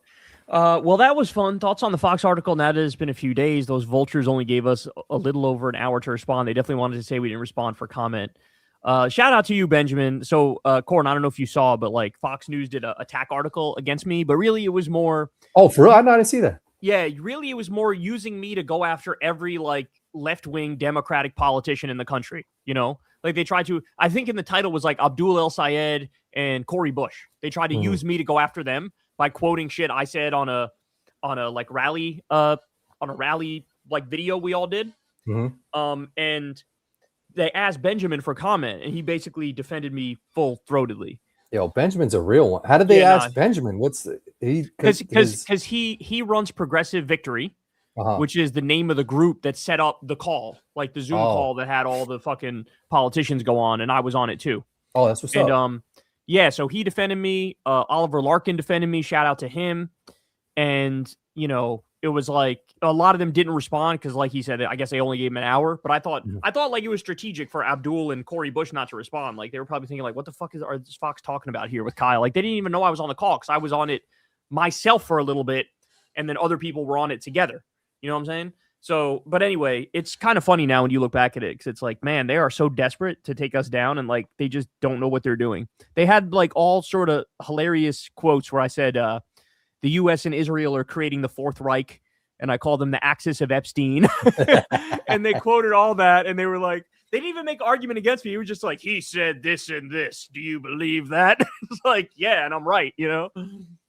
Anyway, shout out to you, Benjamin Ben. had another one here, man. Thank you, Thoughts on Benjamin. Project Hail Mary and The Odyssey. Both are some of the best movies to come out in the last decade. Did you snag any 70 IMAX tickets? So no, I haven't seen Project Hail Mary or The Odyssey. I'm not a big movie guy, but I see all the commentary and debate around The Odyssey, and I see like the worst people in the world are attacking it for being woke, and then I see everybody whose opinions I respect saying it was an awesome movie. So yeah, I mean, haven't seen it, don't really plan on seeing it until after it's in theaters. But I think The Odyssey was probably good based on the reaction I'm seeing. And Project Hail Mary, I haven't seen anything about that. What about you, Cor? No, the only shit I saw was like Matt. There was like some meme of like Matt Damon trying to get away from Earth or something like that, and all the movies that he was in is like there was The Martian and The Odyssey, and like he did all these like Interstellar, like all these outer space movies, and it was some meme about like either he's trying to get away from Earth or trying to like find outer space or some shit like that. But like he seems to be the guy that they choose for all these like fucking extraterrestrial type of movie type of shit. Did you see The Odyssey or no? To be honest, no, I probably wouldn't see either of those shits. Okay, but I don't know. Have you seen any chatter around either one of them? I saw a lot on The Odyssey. I haven't seen. I have seen a lot of talk on The Odyssey, and apparently it's good. But like, I have no desire really to see those movies. Those are the type of shits that like I fall asleep in like 0.7 seconds. Like if there's an opening scene in some control center and they're like talking on a headset and like, nah, I'm out. Yeah, and just so everybody knows, if you have a question about whether or not I saw a movie that's currently in theaters, the answer is literally always no. I never see anything that's in the theaters ever. You don't like going to the you'll just wait for that shit to come out? Yeah, but also like maybe I saw like 1 or 2 movies, maybe 3 at most with the kids, like when we wanted to take them to see some shit. But like we never see the shit in the theaters ourselves, Facts. Yeah. Sorry, Ben. I am watching House of the Dragon. I'm not fully caught up, but I'm maybe like 3 episodes behind. But we're catching up on that bitch. I fuck with House of the Dragon. Benjamin, thank you, bro. Appreciate you, bro. Yeah. The Grand Region of Viltrum, thanks for the $20. Earth now is the same position Viltrum was before Argol united our species in the name of strength. If your species wants to survive, you must purge the weak from your midst and follow in the footsteps of the great Viltrum. Well, I'm not quite sure I know what any of that means, but I appreciate the $20, bro. So thank you very much for that. Yeah, thank you. Again, thanks for the $5. Kyle, get Justin Wagner running in Pennsylvania 16 against Mike Kelly on KKF. He's an Army veteran and a progressive who has been endorsed by APAC Tracker. Okay, I got you, Justin Wagner. Thank you, Grand Regent. Justin Wagner. One of these are these people's races coming up soon? Because I know that like Michigan is coming up fucking super soon, y'all. I mean that's August 4th. Where it's Abdul versus Haley Stevens. So yeah, I'm looking forward to that. But like, I feel like a lot of the races now we're finally getting to like it's happening. What in the fuck with this fucking? You just leave it off, bro. It doesn't matter. That guy Jack, thanks for the $5. Hey Kyle, ever watch Walter Masterson? He's hilarious and also interviews a lot of politicians and community activists. His Portland Ice video is it? Yes, I think I have seen that guy. I think I have seen Walter Masterson. Let me just make sure. Walter Masterson. Yes, for sure. I've seen videos of this guy, but not like little videos here and there on social media and stuff from time to time. He seems like he's pretty funny. Appreciate it, bro. Let the joyous news be spread. Thanks for the $5. Kyle, do you worry that you'll have a Bill Burr moment where fans turn on you? Think of the reception to last week's Vanguard episode about you. No, because the thing about Bill that was so horrible is that he literally flipped on like what made him him. You know what I'm saying? Like the whole thing was like, he's the guy who speaks truth to power. He's the guy who wouldn't sell out. He's the guy who calls out the sellouts. Right. And then he ended up taking a shitload of money from Saudi Arabia to whitewash them.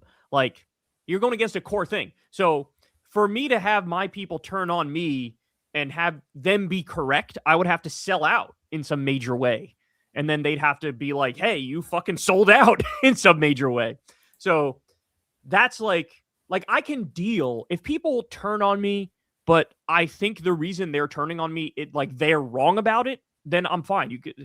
Whoever wants to can turn on me. It's fine. Like if I think I'm right and I can put my head down on my pillow at night and sleep and not worry about it, then it's fine. Like, it doesn't matter if I lose my whole audience. Like, hey, man, what am I going to do? I'm going down telling the truth as I see it. Facts. So that's why I'm not concerned about it in a Bill Burr type way. Does it suck if people turn on me because of something where, like, I think I'm correct, but they think I'm wrong? Like, yeah, that sucks. But, like, again, that happens in life. Like, it's going to happen in life sometimes where, you know, you're faced with an issue or a number of issues where you feel one way about it and other people who otherwise agree with you on most things just disagree with you on it. And, like, that's fine, but it is what it is. That's just par for the course. You know, like, there's no way that everybody listening to my show now is the same as they were in, like, fucking 2014 or even the same they were in 2019, right? Like, the audience is going to change. The audience is going to evolve. I'm going to change. I'm going to evolve with things I think and things I say. And as long as it's all truthful and honest, then, like, you know, it is what it is. You got to speak your mind and then let the chips fall where they may. Thank you. Adam, thanks for the $5. Kyle, you think Plattner allegations are true or fabricated or by powerful interest? 2, you watched Abdul versus Stevens debate. I'm watching. He's cooking. So on the Plattner thing, my thoughts on the Plattner thing are, it makes sense that he was switched out, and Troy Jackson is a good candidate. He's a DSA guy, because I think Plattner probably would have lost given this recent bunch of allegations. So I'm happy he was swapped out for the fact that now I think we have a better chance of winning. But in terms of the allegations, I don't know. I don't know if they're real. There's some reason to believe they might be real, but I also see there's also a lot of questions in my mind that make no sense. Like, why was a police report not filed, for example? I find that almost, unacceptable. Like, if if these were real allegations, the number one thing you should have done is immediately file a police report. It's weird to me that this same woman talked to the New York Times a month before and didn't even mention these allegations and then mention them. It's also weird to me that Politico withheld, like, very important information, and they made a choice to do that. They didn't mention the glute massage when she even mentioned the glute massage. That's weird to me. It's also weird that it was definitely like a coordinated hit job. Even if it was true, which it might be, it was still a hit job because of when they dropped it. They dropped it right before the deadline for him to, potentially drop out. And so I'm happy he was switched out because I think now we have a better chance of winning. But on the allegations, I genuinely don't know what the answer is. And I'm kind of annoyed by people who pretend like they do know. Like, it actually kind of annoys me when people, oh yeah, I know it's real. Like, shut the fuck up. No, you don't. You have no idea. You have no idea. Yeah. You don't know shit. And on the Abdul versus Stevens thing, I just saw some clips right before I came on air here. I didn't watch the whole thing, but I saw a bunch of clips, and it looked like he was doing well. So shout out to Abdul. Thanks, Adam. Mohit, thanks for the $10. What's your opinion on Kshama Sawant's interview with Breaking Point today? I think she's more radical purist and less effective in politicking to achieve socialist or social democratic ideals. I didn't watch it yet, but based on what Crystal told me, it's kind of exactly what I expected, which is, she doesn't like a lot of other people that are supposed to be in the tent fighting for change with you, right? Like, she's not a fan of Zoran. She's not a fan of AOC. She does this, like, holier than thou bit, which is just insufferable. So I haven't watched it, but my guess is, my wife performed as she normally does in these things, and the other one doesn't look as good as she may think she does. Yeah, Crystal's a beast. God Sam it damn. Thanks. $100. That's very kind of you. On Plattner, while Republicans are disgusting, the fact that we, myself included, created an atmosphere where one woman was dismissed and another felt compelled to come out. I need to do better, and I'm sorry. Leftists like FD, Skepchick, and Jesse Gender all talked about you. Yeah, that's fine, man. That's cool. Everybody's allowed to talk about me. Oh, is this a shot at you? What's that? Is this a shot at you? No, the person is saying that there are other lefties who, like, took a shot at me, and that's fine. Oh. They're allowed to take shots at me. I'm not mad at them. That's their prerogative. They could say what they want. They could do what they want. They could, tell Kyle's me a grown ass man. Yeah, like, it's cool, bro. But the one area where I don't agree with you is this weird self-flagellation thing. Like, no, I still think that the first allegations were completely and utterly made up. I do. Like, I'm sorry, we can't stop with the baby brain shit where somebody who is a literal Republican operative is supposed to be taken at their word when they're coming up with allegations against a Democratic candidate who they said they wanted to lose. Yeah, facts. Right? And also, again, the specific allegations were just like, he's a bad boyfriend. That's all that person said. If you get into the specifics of it, there was no actual allegations there. So, yeah, like, I don't know. There's something I don't like about the self-flagellation bit that so many people do in moments like this. It's like, I don't know how to get this through to you guys, but, like, this is a big reason why we lose. For real, this is a big reason why we lose. Because of the left-wing and liberal penchant of, like, I need to be self-critical. Like, where have I fucked up? What have I done wrong? And it's like, the other side doesn't do that. And they win because of that, and we don't. So, well, that was like the Aziz Ansari shit, right? Didn't they just have like a super awkward fucking? Yeah, somebody tried to Me Too him. It was basically like, yeah, he, tried to act like he was like rape or something, but it was just like an awkward date, and he's like an awkward guy. Yeah. But over time, a lot of people saw through it. He's back.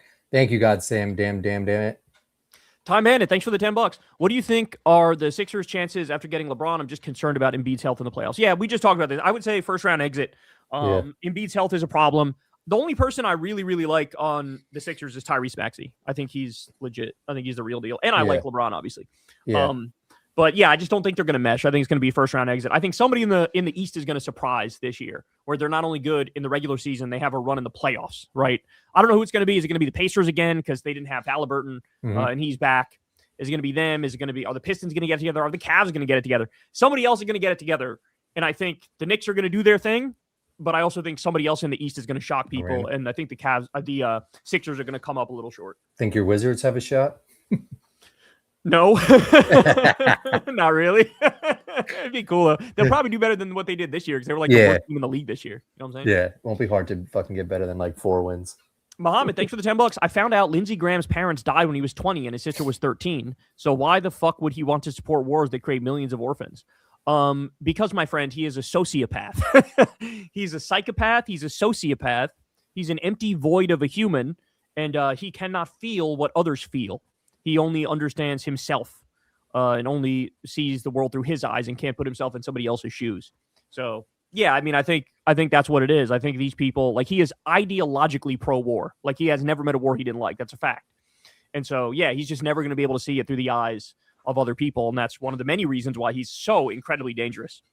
But you saw that clip of him when like Trump went to war? There's like some clip that just came out. You did? It. Yeah. He's almost cried tears of joy. He said he also was colluding with Netanyahu and saying to Netanyahu, like, what if I got Trump to bomb Lebanon for you too? And it's like, bro, you're committing treason casually on the phone. Like, what the fuck are you doing? You're not representing America. Like, what the fuck are you doing? Fucking horrible. Mohit, thanks for the $20.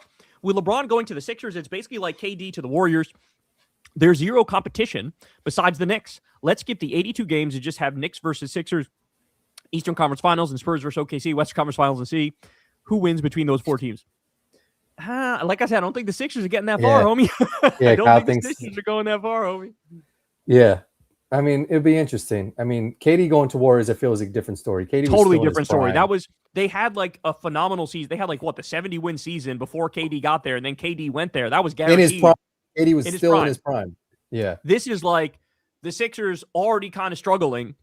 And like LeBron might think like, oh, this is like a super team type shit. Bro, not remotely. Like who would have been the best team for him to go to? That's my question for you. In terms of winning, who's most likely to win? Probably Spurs. If LeBron went to the Spurs, LeBron, yeah. Then I would say like that's like he's trying. He might actually win that ring. Yeah, he might get a 5th ring. You know, it's almost like, you know what I was just thinking about. Like if they can somehow put Tiger Woods on a Masters Sunday, just like they just drop him in on a Sunday. Like say the leaderboard is like 7 under, 4 under, and they put Tiger at like 5 under. All he has to do is play Sunday.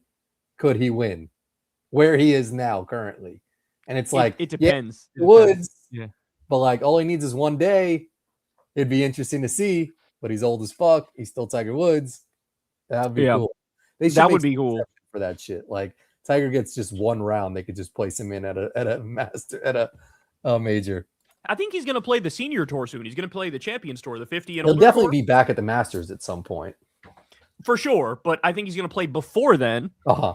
And I think he's going to probably do the senior tour now. Yeah, where he could drive a cart around. Yes, and because he said he wants to win the U.S. Senior Open. Like he's won the U.S. Junior Amateur, the U.S. Amateur, the U.S. Open, and now he'd be the only player to win all those and a U.S. Senior Open. So that's where his sights are set now. That'd be cool. Eucalyptus, thanks for the $10. Just wanted to recommend the video. China quietly saved the world last month. It's about how China allegedly prevented a global oil crisis. Haven't fact-checked it, but it's worth a watch.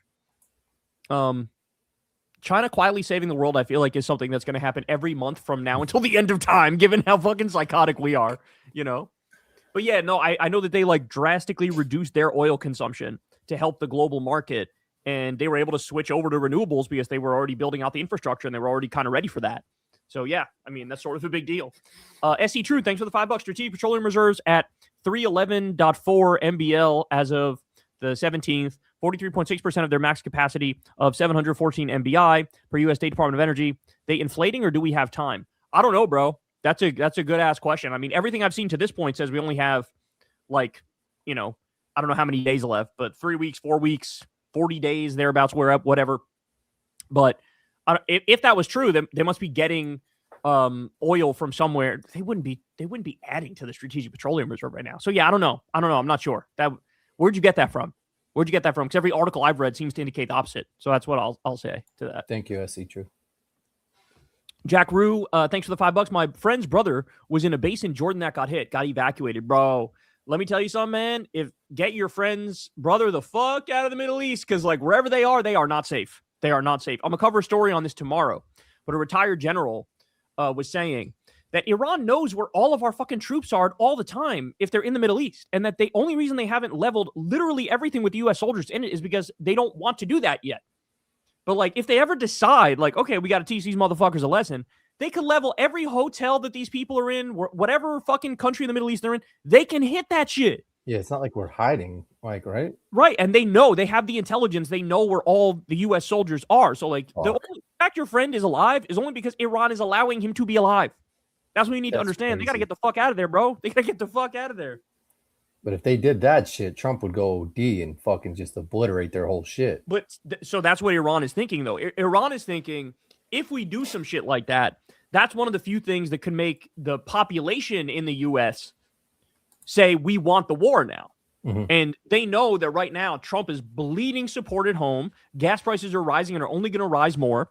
Iran is thinking like, let's fucking use this to politically hurt them so that in the midterms they get destroyed. Like, they're thinking strategically in that regard. Mm-hmm. Like, they're not like, they realize if we just kill every soldier, that could lead to bigger problems for them, Jack Rue, thanks for the $5. May as well puff cigs in Idaho with the smoke this past week. Yup. When I was young, it didn't happen, but it's every summer now. Climate change is fake, though. Yep. Bro, I'm telling you, man, that climate change is getting bad, bro. I'm telling you, bro, it is true. It's like, it literally is like smoking packs of cigarettes to the face, breathing in this air. I told you we were at King's Dominion one of the days when the smoke was the worst, and I was like, what are we doing out here, bro? My eyes were burning and shit. It was terrible. The fact that shit is coming from fucking Oregon all the way to the East Coast is OD. Yep, that's what happens, dog. Metalhead Man, thanks for the $5. Lindsay did two things right: pushing Trump back to back Ukraine against the tyrant's illegal offensive invasion and First Step Act. He was also poorer than Bernie. Lindsay was poorer than Bernie? Nah, I can't believe that. Yeah. No shot. He's definitely got secret shit and offshore tax havens or whatever the fuck. Yeah, Bernie's got like $2 million. And the other thing that Trump did right was pardoning Alice Johnson. That was good. He had some shit in his first term. He banned bump stocks. That's the shit that turns guns into like automatic weapons. He did some decent shit in his first term. Like, I can name maybe like 7 things, but in the second term, there's nothing. So there's always that. Appreciate you, bro. Jack, thanks for the $5 in the variety boxes of chips. Sun Chips should replace Lay's. Any flavor, I'd even accept Popcorners. Why are the blandest chips in the box instead? Nah, I disagree with this. I disagree, bro. Regular ass Lay's are banging. Yeah, and they've come out with so many different variations of chip combinations for the like big boxes of chips now, where you could find a mix that you fuck with. Like, I'll go to Target now, or I'll go to Costco. There's different there's like a party mix, there's a fucking standard mix, there's a have fun mix, there's a fucking get weird mix. There's too many mixes of shit now where it's like, I think I fuck with like one will have Funyuns, sour cream and onion. There's very rarely one though that I fuck with every chip in there.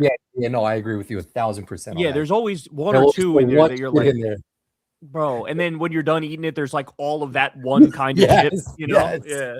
You know what does that? There's a banging mix. I don't know what it is, but then they'll throw like the Fritos.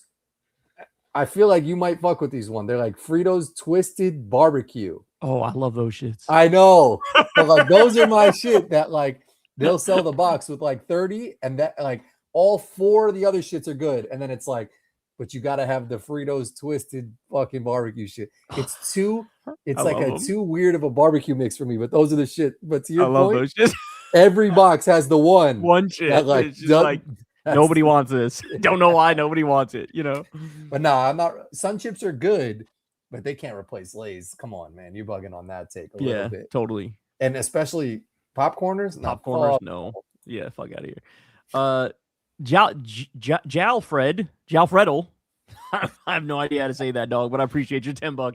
What's up, you guys? I'm a longtime Philly/Sixers fan here, so I'm excited for LeBron. I'm excited LeBron is with the Sixers. What are your thoughts? Do you see a future Eastern Conference Finals with the Knicks? Yeah, we were just talking about this, bro. I would say I genuinely think first round exit. I don't think it's going to work. I don't think it's going to mesh. But having said that, I think the consensus among like pundits is probably that, right? That's going to be Knicks versus the Sixers in the Eastern Conference Finals. Yeah, because you got to think the Sixers aren't going to play well enough during the regular season where they're going to play enough games or they all play together where they get that good of a seed where it'd even be Knicks Sixers in the Eastern Conference Finals. The Sixers will probably not have that good of a seed because they're not going to play 82 games. Right. They're going to play like 30 games together or some shit, and the rest of the game are going to be young guys or G League guys or some shit like that. And LeBron, they're not going to play every single game. So they'll make it to the playoffs, but they'll probably be like a 7 seed or a 5 seed or some shit. So like they might play the Knicks in the first round or the second round or some shit. So it might not even stack up where they play them in the Eastern Conference Finals. Yeah, we'll see. It's weird. The outside of the Knicks, the Eastern Conference feels like it's wide open. It feels like there's so many teams that are right there to make that next leap, you know? But like we don't know who's going to actually do it. You know what I'm saying? Yeah. Metalhead Matt, thanks for the $5. Abolishing SCOTUS/judicial review would remove protections for constitutional rights and checks/balances against despotism. Just ask the far right in Israel. It's kind of a mixed picture. Okay. Abolishing the Supreme Court, I agree, that would probably go too far, but narrowing the scope of what they can rule on, I feel like, is reasonable. So it's called judicial stripping or court stripping. That, and there's provisions in the Constitution to do that. I feel like that's what should be done. Marbury versus Madison was decided how it was decided. They have the ability to do judicial review, but you can narrow the scope of what they can rule on, and I feel like that is way more practical because right now we have judicial supremacists and extremists, and they just rule on everything. Like any Democratic politician, if they get in there and do Medicare for all, they get in there and like do some dope ass shit, the court will immediately smack it down. And then like, what are we even wasting our time with politics for if they get to smack down literally anything and everything? So like they need to be put back in their place to understand you are not like the emperors of the country, you know, like that your scope is narrow, it's limited. Because right now they rule on fucking anything. And they're incredibly political. They're super far right. So they need to like know their role better. Does that make sense? Thanks. Appreciate you, bro. Shyster, thanks for the $5. Minority, ICE, look up the Night of the Long Knives. H-Man had many of his own loyalists killed for not being ideal. As Kyle says, you're not on the team. Yeah, that's right. All of the there's a lot of Hispanic people in ICE, and it's like, don't do that. Don't do that, bro. Yeah. Like, we're gonna just go after people that's like, that could be your fucking cousin, that could be your uncle. Like, that's crazy. You know? We've said that shit in the past, like all the Hispanic people that were rocking with Trump heavy, and then they get deported, and they're like, wait a second. It's like, nah. There's a dude who ran a Trump burger place. I think it was literally called Trump Burger or something like that. And he was deported. No. He was deported, dog. He was I laugh, but it's like I think he was like Lebanese, but I'm not 100% sure. But it was some Trump supporting guy with a Trump burger joint. That motherfucker got deported, bro. Yeah. Shocked guy, thanks for the $5. How long before Fox News comes after you as much as Hassan? Also, now that Lindsey Graham is in hell, what torment do you think he's enduring? Well, I would say he's getting anally raped by Satan, but I think he would like it. So I'm not going to say that. I denounce and reject that thought. But how long? I don't think Fox News is ever going to come after me as much as they go after Hassan, for the simple reason that I don't put myself out there as much as Hassan. Hassan's out there like doing campaign events with different politicians, whereas I'm a little more low key than he is. I'm a little more like media only kind of. And so for that reason, I don't think I'll be in the crosshairs as much. But anytime I do venture into that world, they do immediately attack me, like what happened with the progressive victory thing. Like they immediately came after me when I was on a call with the other Democratic candidates, and I was like keeping it real and saying some real ass shit. So only if I expand my role will they come after me that much. And the other thing is I'm white and he's not. And so like that, I feel like grants me a lot of leeway. I was talking about this with Joyanne Reed when she was on Crystal Kyle and Friends, that like I'm a white guy whose name is Kyle.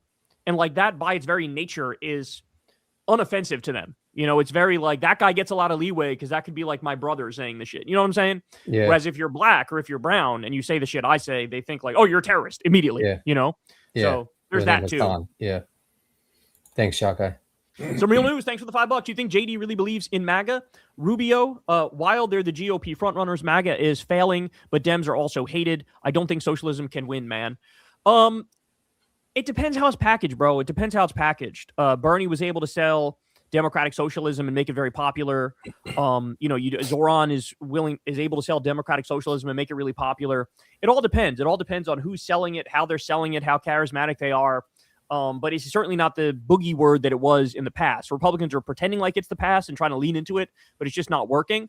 And to the JD question, do I think JD really believes in MAGA? I kind of do. I mean, he's still like defending Trump and trying his best to like, police the boundaries of MAGA and make sure people don't like leave the MAGA coalition. Like look at his talk with Joe Rogan the other day. And yeah, to have Rubio and JD Vance be the GOP frontrunners, that is not good. That is that's not a good bench you got there. Like that is trouble. But it's true, Dems are also hated, but it's just a matter of MAGA is so disliked that people are defaulting to Democrats. But yeah, I mean, I don't know. It'll be interesting, man. It'll be interesting to see what 2028 looks like. But it's either going to be JD Vance or Marco Rubio or like Trump Jr., who becomes the nominee for the Republicans. And like that's just trouble for them. It just is, I'll tell you who's not MAGA is JD Vance's wife. Did you see the clip of like someone asking her if they asked her if she owns a MAGA hat? And she was like, I don't wear hats. And then they pulled up mad photos of her wearing hats everywhere. Oh, really? Yeah. I didn't see that. No, yeah, it was funny. like a clip. They're like, hey, do you have a MAGA hat? And she was like, no, I don't really wear hats. I might have like one Disney World hat. And like, I can't imagine had so many photos of her wearing hats. I can't imagine having kids with JD Vance when he is like flirting with white nationalists on a daily basis. Yeah. And you're having brown babies. Yeah. With him, like, bro, I feel bad. Like his kids. Yeah, she definitely doesn't fucking like that motherfucker. I mean, it'd be crazy to like him, right? Metalhead Matt, thanks for the $5. I agree with Pac-Man regarding Hassan dressing his mouth. The left shouldn't revere dictators who killed tens of millions, greatly forward and violated human rights. Bro, he was literally like baiting the right into attacking him over this, and they immediately take the bait and do that. And the fact that Pac-Man jumped in, like, bro, it's this like. He was baiting a Fox News attack, and he got a Fox News attack. And then you have liberals adding to the fucking pylon. Like, I expect it from Fox. I do not expect it from fucking David Pakman. That's crazy to me. And it's crazy to me that you're repeating it. Like, that's like, this is the game that the right played so well, is like they would trigger the left into attacking them nonstop. And like, this is exactly what Hassan was doing, and it worked. And it's just funny that you don't see that. That's obviously what he was doing. So I don't know, man. It's just crazy to me. Like in this moment, to do any left punching is just you're taking your eye off the ball. Like it is very clear who the enemies are. It is very clear what they're trying to do. This is fascism. This is oligarchy. This is kakistocracy. They got their ICE concentration camps. They're protecting the Epstein pedophiles. They're waging multiple new wars. They're self-dealing and being corrupt. They're literally trying to make it illegal to disagree with them. They're going after the fucking SPLC and Act Blue, and they're going after... They locked somebody up for decades for handing out pamphlets, anti-ICE pamphlets. So, like, any moment spent punching left is a moment where you're doing the bidding of the fascists. It really is that simple. I'm David Robert. Thanks for the $5. If you could remove one from your memory, would you remove Lindsey Graham's Ladybugs or RFK Jr.'s Felching? Oh, man. What's the Ladybugs one? The Ladybugs is, allegedly... all of the sex workers, yeah, all the sex workers, the male sex workers in DC had a nickname for Lindsey Graham. They called him Ladybugs because he had these moles all up on his fucking taint and his butt cheeks and his ass that looked like ladybugs. And he said when somebody was like, "Oh, let me clean you up because you look a little dirty," he's like, "Oh no, I'm not dirty. Those are just my little ladybugs." So I think I'm gonna go Ladybugs. I think I'd remove Ladybugs first. What about you? Would you get rid of RFK Jr.'s Felching or Ladybugs? No, I'll let RFK Felch, man. Ladybugs is a little weird. So Ladybugs it is. Ladybugs. Offensive humor. Thanks for the $5. Sounds like Joe Rogan or Tony Hinchcliffe wrote Trump's jokes. Trump voice. Kyle says my brain is barbecue chicken, but I don't eat chicken unless it's fried. Oh man. Some of those fucking Trump Maybe jokes. Maybe Hinchcliffe did. I could see Hinchcliffe writing the Nicki Minaj twerking joke. I could see that. But Trump went off script, bro. Trump was just like, let me tell you about all the people I hate. I hate so many people. That's what he did. So At the correspondence dinner? yeah, he definitely wasn't on script. Like he was fucking just He was ranting unhinged. Yeah, totally. His brain is figgy pudding, bro. Bro, the fact that like he legit shook the reporter's hand for winning an award for writing some shit about him being in the Epstein files, you can't make this shit up, man. Mm-hmm. Totally. Reflector, thanks for the $5. Shout out to Canary Mission for highlighting Kyle as an invaluable source for finding other pro-Palestine voices. Dropsite exposed their funding structure in April. Oh, I didn't know that. Shout out to Dropsite. They do great work, man. Dropsite does great work. They also exposed some crazy story that I'm going to talk about tomorrow about there was a Trump war crimes prosecutor that was murdered in broad daylight in Ecuador. And they were the ones who covered that. G-Sin Control, thanks for the $10. Trump used to make his money licensing his name. All those federal buildings he's putting his name on and image are probably some scheme for the federal government to pay him licensing fees in perpetuity. That's a good-ass point, bro. I think that probably is the case. I bet you that's what the airport in Florida is. Correct. They put his name on that shit. They're probably paying him for it. I mean, this is what he's the most corrupt motherfucker on the planet. I have no doubt about it. No doubt. He made more money as president than he did in like his past 60 years. As a person. Some fact like that I read yesterday. Just crazy, bro. It's just crazy. It's probably more than we even think, too. 100%. 100%. Diego, thanks for the $10. The biggest myth in this era of American politics is that MAGA was a populist takeover of the neocon GOP. In reality, MAGA are the same neocons, just with a Stephen Miller aesthetic. That's exactly right. It actually is worse. MAGA is worse than this traditional standard Republican Party because all they did is rip the mask off of the bigotry at the end of the day. That's it. Like all they did, and they got rid of any pretense of like civility or decorum or like following the rules and the laws. So yes, they're worse. It's not a populist takeover. It is a counter-revolutionary project by its nature. It is a reaffirmation of the establishment and the billionaires. So yeah, it's as bad as it gets. Shout out to you, bro. That's a good ass point. Thanks, Diego. Christian, thanks for the $20. Can't believe 20 to 30% of people still support Trump after what he's done. Politicians like Farage in the UK want to copy Doge and privatize the NHS. It appears that when America sneezes, the rest of the world catches a cold. That's insane. That's insane if politicians like Farage want to copy Doge and privatize the NHS. Like it's been an objective failure. I mean, everybody knows it's been disastrous.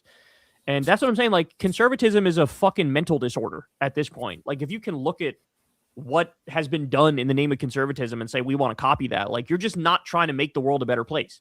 This is why I say, like, sadism is at the heart of conservatism. Because, yes, at the end of the day, it's just making everybody's life worse off, except for the billionaires and the corporations and the warmongers and the fascists, you know? Thanks, Christiana. George Wade, shout out to George. Thanks for the $2. What is the thought on the body butter sense? Do you know what that is? Not really, but Crystal has some body butter, like is that a fragrance? Coconut smelling type shit, and that shit is delicious. Yeah. But here, let me actually Google it real quick. See if there's a specific one he's talking about. Body butter sense. Let's see. Oh, so okay, there's oat milk and honey. So there's a specific company. Body butter, Old Whaling body butter, oat milk and honey, coastal calm, seaweed and salt, sea berry, and French lavender. So right off the rip here, I'm going to go coastal calm sounds the best because it's got shea butter in it, and shea butter is amazing. Oh, apparently they all have shea butter. I'm tripping. So oat milk and honey sounds good. Coastal calm sounds good. Yeah, I could get behind these. Yeah, totally. Salty caramel, like that shit probably smells amazing. Salty caramel has got to be banging. So I fuck with body butter. Body butter. Same. What's up? Metalhead Matt, thanks for the $5. Crystal didn't answer Smith's question of how to prevent a majority Arab Israel from electing an illiberal anti-Semitic Hamas-like government, e.g. as revenge. Well, the reason why she didn't answer that question is because at the premise of what he's saying is that there should be an ethno-state. And her point was, it's insane that you're just grandfathering in an ethno-state. Because that's like literally the logic of a Nazi, right? Like, well, obviously we can't, if we're not going to be an Aryan state, well, how can we allow it to not be an Aryan state? What if people want revenge against us? And it's like, you're missing the original sin of having an ethno state, right? So that was what Crystal was trying to say to him. And he couldn't digest that. Like, it literally went, like, bounced off of his forehead. He couldn't understand advocating for it not being an ethno state. And that's so funny because if you're a liberal, then you should believe in liberalism and you should believe in democracy and one person, one vote. But like, he was basically like, oh yeah, I believe in democracy and I believe in one person, one vote. But in this one instance, definitely not. And it's like, bro, you can make the same argument for like the Jim Crow South. Like, bro, we can't give these black people the ability to vote and be treated equally because if we do, they're going to get revenge against us, the white slave owning class. And it's like, I don't know how to tell you, I don't know how to explain to you that as a matter of principle, one person, one vote and democracy is a necessity. That like, you can't just say, we're going to continue cheating and having it so that we're over the rest of everybody else. And that's basically why, like, why would you answer that question when the premise of it is preposterous? The premise of it is like, grandfather in my fascist state and then answer this question. It's like, no, I'm not grandfathering in your fascist state as a matter of principle. So anyway, that's why. Thanks, man. QC man, thanks for the $5. Love the Charles Booker interview. Would be a great senator. I really hope I'm wrong about his chances of winning in racist ass Kentucky. Well, look, Kentucky's weird because at the state level they have elected some Democrats. The governor is a Democrat, but you know, federally for whatever reason they seem to always vote Republican. But shout out to Charles, man. I hope he wins. Everybody should go support his campaign and donate to him. He's the man. And we'll see. We shall see. We shall find out together, y'all. You probably have some corrupt shit happening where you can't win senator or something. Jimby Ron Songs, thanks for the $10. I posted a song called Minnesota Tough about Metro Surge in Minneapolis, and later Angie Craig ran an ad using that phrase about herself. She takes super PAC money, so it's an L. Think her team saw my song? Potentially. It's possible, bro. I'm not sure though. But appreciate you, man. Thanks for the $10. Is this our boy? Dank Palumbo. Yo, Brian B here. 7:30, not UK. Kyle, don't forget to wish your boy across the pond a happy birthday Thursday. Whoa.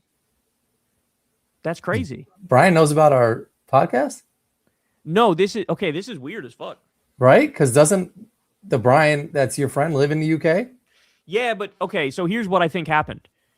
So his name was like Brian B, and his birthday is also 7:30, and we were like, wait a second, are you the Brian B? And he's like, no.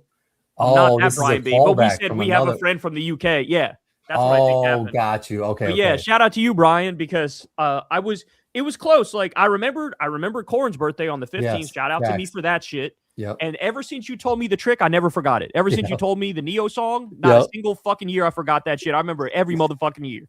Okay. Yep. So I remembered your shit, and then also there's my friend Brian's on the 30th, but then also my editor Peter is the 29th now. So of July. So I'm sort of tapped in on this shit where like I'm sort of good now. I know like the middle of the month and the end of the month, like I got it. Like I'm good money on July. On my shit. Yeah, I'm on my shit. But appreciate you, Dank Palumbo. Yeah, and happy early birthday, bro. Totally. Diego, thanks again, man. Thoughts on the independents running for Senate in red states like Dan Osborne? Most of them have said they won't even caucus with Democrats. In my view, they are likely future mansions. It's an interesting point, dog. It's an interesting point. I don't know. We'll see. I'll hesitate. I'll withhold judgment for now, but I will say that Osborne ran more as a populist than Manchin. It seems like to the extent he's going to vote with the right, it might be more on social issues, but on economic issues, he's like solidly Democratic.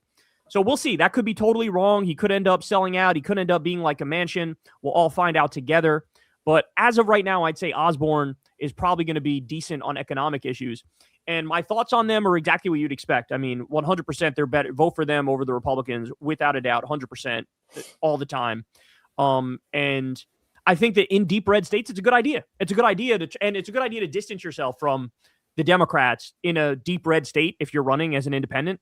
Like, you're already advocating for more of their positions anyway, so people will get it. Like, the people who are Democrats in those states know that they're going to vote for this person.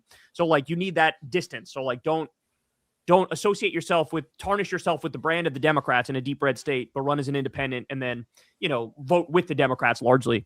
So we'll see, but it's interesting theory you got there. Thanks, Diego.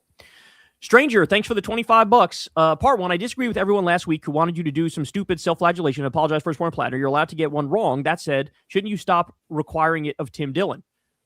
I don't know where part two is, by the way.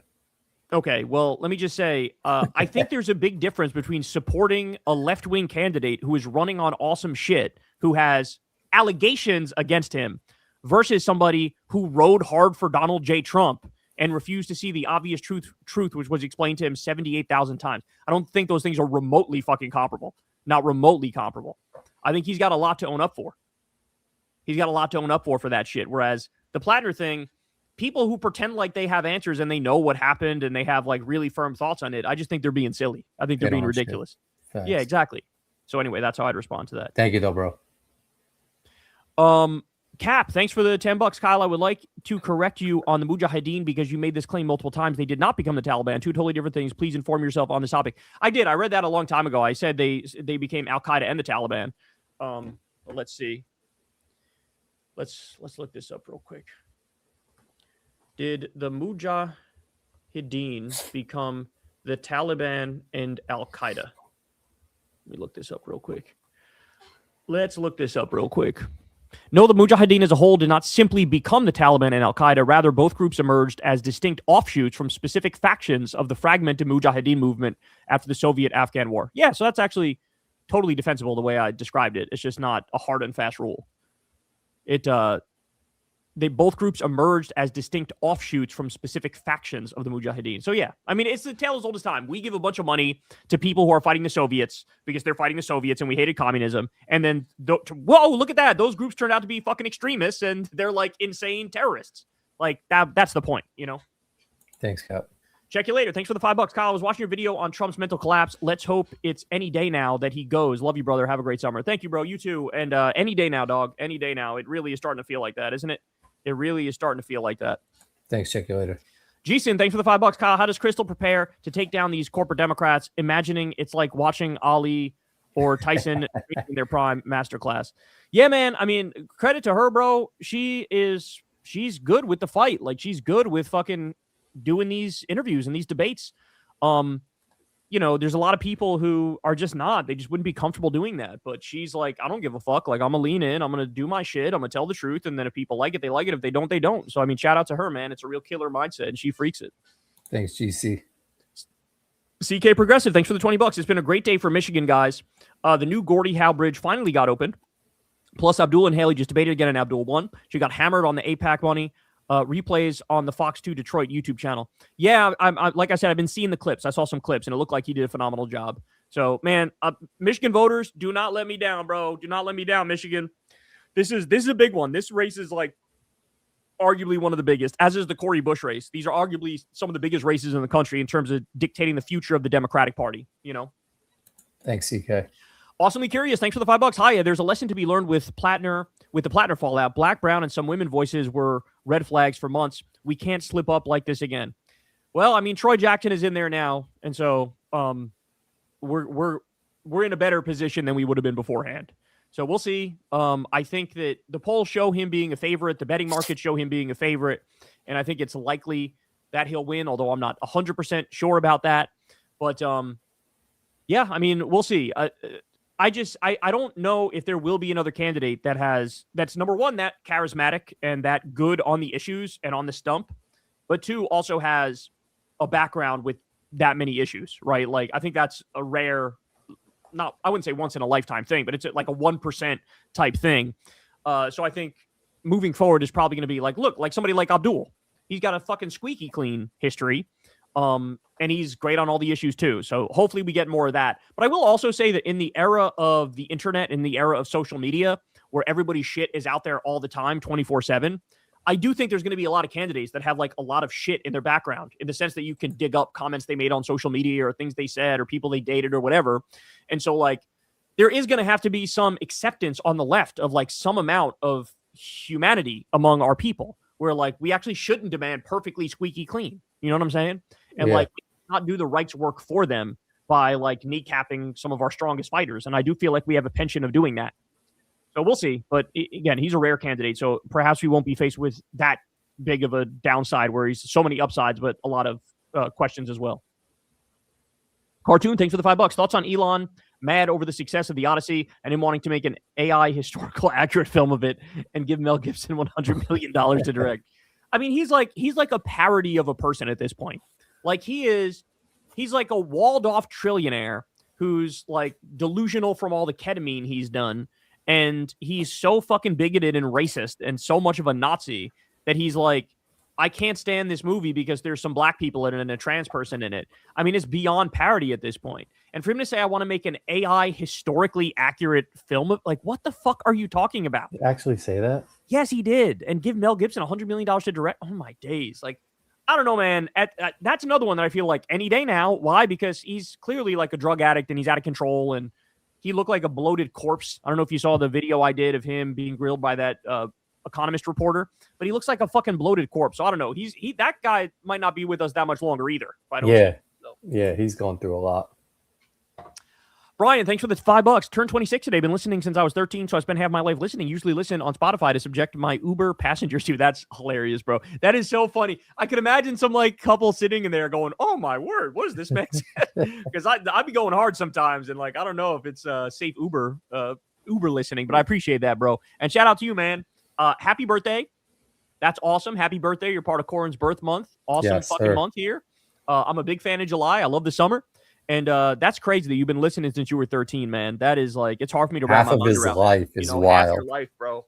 That's hard for me to wrap my mind around because I still feel like I'm new to the game, even though I'm not at all. But I just feel like I just started. I always feel like I just started. So that's what's up, man. Shout out to you, bro. I really appreciate it. Yeah, thanks, bro. Dope Intellect, and happy birthday. Dope Intellect, thanks for the $5. Corin is my goat with the black queen. Kyle, please stop gulping Joy Reid. Respectfully, she slandered our goat Bernie and said Kamala ran 1/2.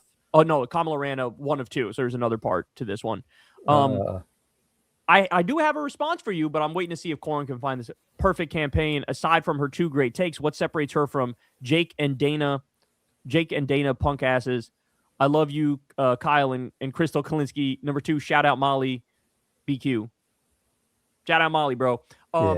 So Joy Reid literally apologized to me and Crystal for that. That's what I was waiting to tell you. Is I don't know if you saw the first time she was on Crystal, Kyle, and Friends, but she literally apologized to me and Crystal and said, I got it wrong. She said, I was wrong. She said, Bernie was right. I was wrong. And if you look at everything he was predicting would happen, happened. And he had the roadmap to fight back, and we didn't listen. We went for Hillary. And so, yeah, there was a time where, we were against each other. But now, look, she's in the online media world. And in the online media world, I mean, I think she's earned some leeway and some stripes because she got let go for being good on Gaza. And so now she's shifted left. And I can't begrudge her that. She's had moments too. She's always had flashes of like, she's really good from time to time. Like when she was like on CNN and she was arguing with them about foreign policy and saying like, hey, idiot, we overthrew the Iranian government and put in a puppet dictator.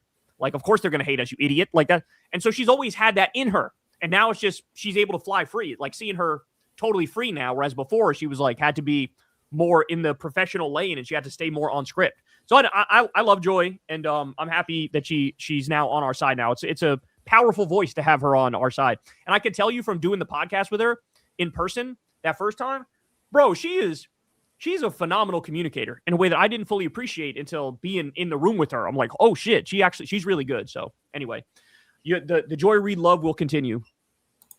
Thanks, Dope. George Wade, thanks for the $2. Tell Kyle I told you about Full Glass. I don't know what George, you're killing us with these fucking references tonight. Because you don't know what he's talking about. Tell Kyle I told you about Full Glass.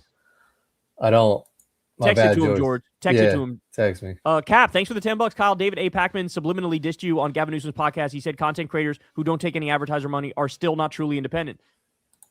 Well, that's bullshit, my friend, because I am truly independent. It is true in the sense that I have the default ads on YouTube, but of course there's that big buffer between me and the advertisers. I've never talked to them. I don't know who's giving money, etc. So if that's what he means, then yeah, that money comes in, but it is still independent. There's a big buffer there, and I don't talk to any of them ever, right? So it seems like cope to me. It seems like cope because David knows. It's finally catching up with him that he always read a gazillion ads. Like, correct me if I'm wrong, guys. Correct me if I'm wrong. Am I having a fucking fever dream, or did he actually do a fucking crypto ad? Did he do a crypto ad? Did David Packman do a crypto ad, or was it like an NFT ad? He did like a crypto ad or some shit. And ever since then, it was red flags where it's like, this guy will do an ad for fucking anybody. He'll do an ad for fucking anybody. And so, yeah, I mean, I feel like it's cope. He now like the internet is catching up to the fact that, hey, man, why are you taking all that money? These guys don't take all that money, and like they're more principled on it. And now he's trying to cope around that, and so he's trying to take a shot at me. But sorry, bro, it's not going to work. I've been so upfront with the whole shit. We have Crystal, Kyle, and Friends, where everybody funds us. We have the Patreon support. We have the default ads on YouTube, and that's it, right? Like that's it. That's all we do, and we've done that as a matter of principle. Like it was a decision. I mean, I'm probably leaving like hundreds of thousands, millions of dollars on the table by definitely are, yeah, telling companies to fuck off. But like, I'd rather have that shit and keep it real than feel like I don't want to feel like I'm a businessman. I want to feel like I'm a commentator because I am a commentator, you know? Yeah, I respect it. I respect that shit a lot. I mean, Pac-Man's been mainstream sellout forever, bro. I feel like one time we're in California, like you guys sat down, or like we met him in the lobby or some shit, and he was talking about business shit, and then after I was like, what did you guys talk about? And he was like, some business shit that I didn't give a fuck about. Like, I mean, he's always been big on the business side of it, right? Yeah. Like, it's just always been, it's not just I'm a commentator. It's also like I'm a commentator, but I have a business, and like, here's how I want to make money. Here's how I want to chart my future. Like a brand. There's always that element to it. Mhm. And to me, as somebody who's not business oriented at all, that just always struck me as a red flag. Another person who did that was Dave Rubin. He when he was with TYT back in the day, when he was on the left, he was like, "Where do you want to be? TV? Is that what you want to be on TV?" And I was like, "That's just so weird." Like, I have a YouTube channel that has, at the time, hundreds of thousands of subscribers, and it feels like I'm thankful for this. Like, I like what I'm doing. I'm thankful for these fucking people who are listening to me right now. Yeah. Like, I'm not going to take them for granted and try to use them as a stepping stone to get to some next shit. And like, that's just a mindset I can't agree with. You know? Yeah. Stranger, thanks for the $20. He should have known not to support Trump. As with Plattner, there were red flags. His head was in the sand. Why you keep beating him up over it? He may feel the same way about his Trump support as you feel about your Plattner support. That is not true. He probably is way more regretful over his Trump support than I am over my Plattner support. I told you on the last show, I have no fucking regrets. I would do nothing differently. Nothing. If you are fighting for the shit I want you to fight for, I'm gonna ride for you hard, bro. I'm gonna ride for you hard. So like, and I don't think, bro, I just watched the segment that Tim Dillon did, his whole show that he dropped this week, and it was horrible. Like, yeah, he was going after Trump, but he also did a whole thing against the DSA and a whole thing about how, and the left is crazy and they just want to kill Whitey. And like, I'm sorry, he's not it, bro. He's a Gen X nihilist enlightened centrist, period. That's what he is. He's not a lefty. He's not even a liberal. He's a Gen X nihilist enlightened centrist. And that's in his best moments. In his worst moments, he's just a conservative. In his best moments, he's a Gen X nihilist enlightened centrist. And that's not what our politics needs right now. We need leftists. We need people who are not going to shit on DSA to make some fucking false equivalence bullshit ass point, which was the whole point of his last fucking episode. If you listen to the whole thing, I actually listened to him, and he's not like, he's funny. He's entertaining. He's a great talker, but man, he is not, like, he's wrong on so much shit. It's actually kind of embarrassing to listen to. All right. So George texted me, if you have full glass on your insurance policy, there's no cost. So he's talking about the glass on my insurance. Oh, so wait, you had to pay because it wasn't full glass? No, I didn't have to pay because I had glass coverage insurance or something like that. Okay. Yeah. All right. I didn't know. I thought he was talking about like a glass, like a drink. Glass half full or something. Right, totally. Bro Taco, thanks for the $5. I wish Hunter Biden was disguised as his father for that infamous CNN debate. Trump would have been launched into the sun. Yeah, man, Hunter's a phenomenal communicator. And again, the thing that sucks is that because I feel like we police ourselves too aggressively, I feel like he could never actually run and succeed as a Democrat, and that's a shame because like a guy like that, he's better prosecuting the case against Trump than fucking 99% of Democrats. And like, the idea of him running is like ludicrous to people because he's an addict, because he's got all these skeletons in his closet. But I'll be like, oh, Hunter Biden running? But that's the thing, right? Like, we need to break this taboo. Like, we need to get to the point where like it almost doesn't matter what's in your past as long as it's not literally criminal, you know? Yep. Yeah. V-Man, thanks for the $10. Hey, Kyle, did you see that Daria Liza got attacked online for saying 128 years of U.S. colonial abuse in Puerto Rico is bad? Puerto Rico should be free. What I found disgusting, he's got another one coming. Here we go. Not only do people attack her intellect, but they ignore the fact that she was right about all the colonial abuse as if it's not an issue. The thing that I saw is that she said that like, the people want to be independent, and then there was like a community note underneath that was like, actually, the polling shows the exact opposite, that they want to be part of the U.S.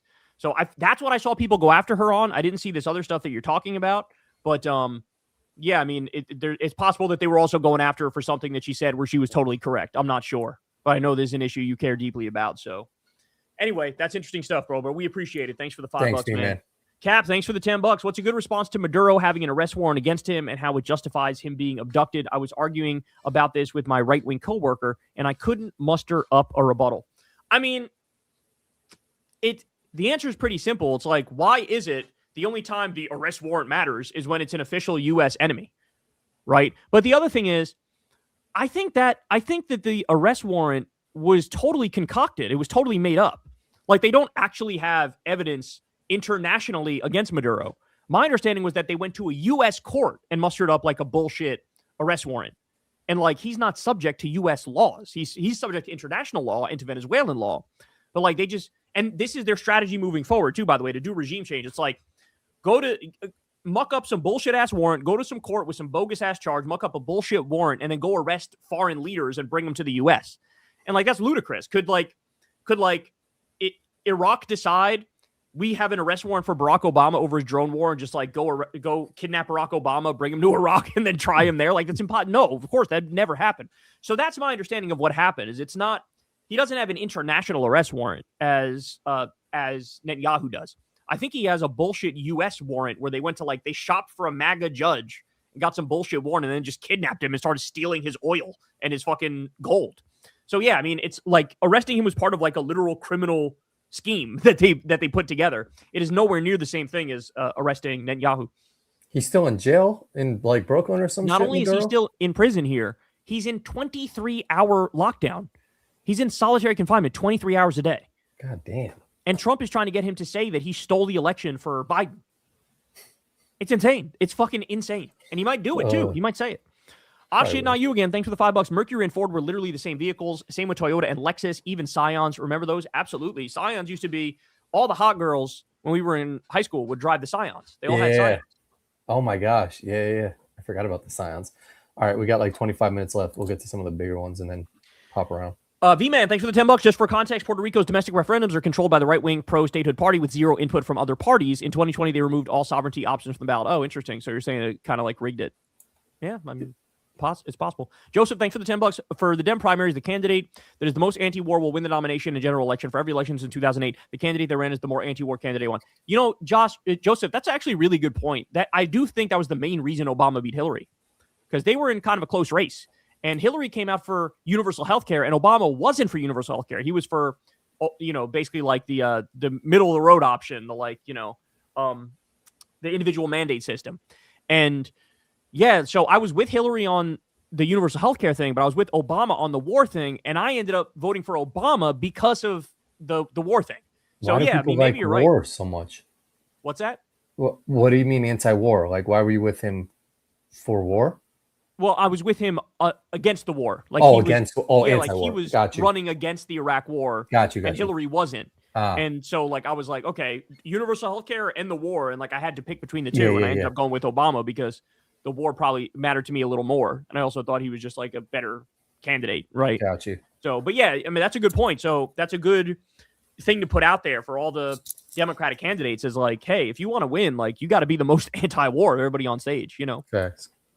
Nick, thanks for the $20. First saw you and Crystal on JRE, but did not watch Secular Talk till Trump's second term. Now I watch you and Corin weekly. Top 3 podcast, Secular Talk Majority Report, and I've had it. Thank you all for getting me through this past year. Well, thank you, Nick, and we appreciate that, man. And I must say, that is a phenomenal lineup of shows you got there. That is awesome. Appreciate you, bro. Nick. Yeah, thanks for the support, bro. Evie Mark, thanks for the $10. In Japan, I've eaten basashi, raw horse meat slices, and it's a solid 7 out of 10. But shrimp, lobster, crab are disgusting water bugs. That's funny, bro. Raw horse meat. You do not have me on that, homie. That is not hell happening. The fucking hell. No, I wonder what religion that is. Horses are fucking adorable. They're such an adorable animal. They look like dogs to me. Like I want to pet them when I see them. Oh, raw horse meat slices. Like if it was raw horse meat, okay. But the fact that they put it in slices, that's where you lost me. That's such a Corin statement right there, bro. That's legendary. Like, don't slice it. Just eat that Corin, shit. the Corin Hall of Fame. The Corin quotes Hall of Fame that goes in. God damn it, damn. Thanks for the $10. Hey, guys, coming in with a big one, which I think is pretty important. And sorry if you've already addressed it, but just got back from Korea, which was fun, as I saw Jesse on Asia when I landed. Is there another part to this one? Or no? I don't think so. But shout out to you for seeing Jesse when you went. Who the fuck is Jesse? Well, if God Sam it damn has another one, then we'll continue it when we cross it. It's all right. We keep going. George Wade, thanks again, bro. Very kind, $20. The Tesla model will fail just like the Saturn did. The issue is the trade-in. People want top dollar for high mileage beaters, like if they are showroom ready, pristine. Hence negotiation. Caught up to Saturn will catch Tesla too. You might be right, bro. You might be right about that. And I always felt, as somebody who was in the car business myself, I always found it very interesting that the highest margins were in used cars. That, like, when I sold a used car, I always made more money than when I sold a new car. Facts. And I don't think people realize that like, you know, as a seller, we make more money on the used than on the new. So I'm surprised that Saturn failed them, because I feel like they would have a good trade-in value for their used car, right? Or no? Not sure. I don't know. Not sure. But yeah, I mean, GM got rid of them because they felt like it was not profitable relative to their other brands, you know? Yeah. I just still feel like somebody might resurrect that bitch. I feel like at some point somebody might resurrect Saturn or resurrect one of these other car. Pontiac, remember Pontiac? Yeah, Pontiac had some sexy ass shit too from time Hell to time. yeah. Yeah. But a Tesla, I don't think can fail because it's got the solar power shit too, though. Like Tesla's garbage, dog. There's this company called BYD in China that just obliterates Tesla. They're electric cars, and they're so much better, so much cheaper, charge faster, like in every way. They're fucking draxing us, and they're banned in the US. They're banned, but like in a free market where everybody would be buying BYDs in this bitch. Everybody would. And Tesla's overvalued as fuck because Elon Musk is overvalued as fuck. Like, the stock is just a big bubble. Yeah, it's all crazy. It's gonna burst. Yeah, like Tesla's gonna be cooked, and for a million reasons. Not just Trump's not in office anymore. Like, that shit won't be getting any of the benefits. Elon should go to fucking prison. But yeah, George, Saturn needs to come back because that shit was popular, and their car wasn't that bad of a car. Martin, thanks for the $10. To me, after Elon's recent interview, he went to Joe Rogan to say, "Rogan, please bring me on the podcast so you can simp me up so I can get some more ego and only softball questions." Joe would do it. Absolutely, Joe would do it. That's like Joe's favorite person. Joe's favorite person is the guy who illegally cut pediatric cancer research and Meals on Wheels. Think about that. Joe's favorite person is the trillionaire con artist. Nazi.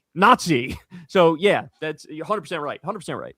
Here's God Shmam Damn. God Sam and Damn. On a lighter note, my gamers, we have some good leftist video essays, Cruelty Squad and the Meaning of Life, 2 Monty Zander videos on Wolfenstein, and how comfortable America is with Nazism, and our liberals aren't liberal.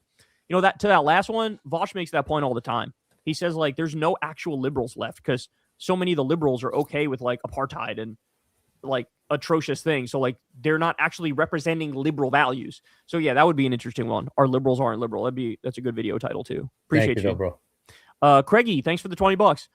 Kay, regarding C5 interview with Hunter and Nick, Channel 5, I feel like this is one of those let your opponent make the mistake moves rather than don't platform. Regardless, AC, Andrew Callahan has been killing it with Channel 5, especially Palestine and Iran coverage.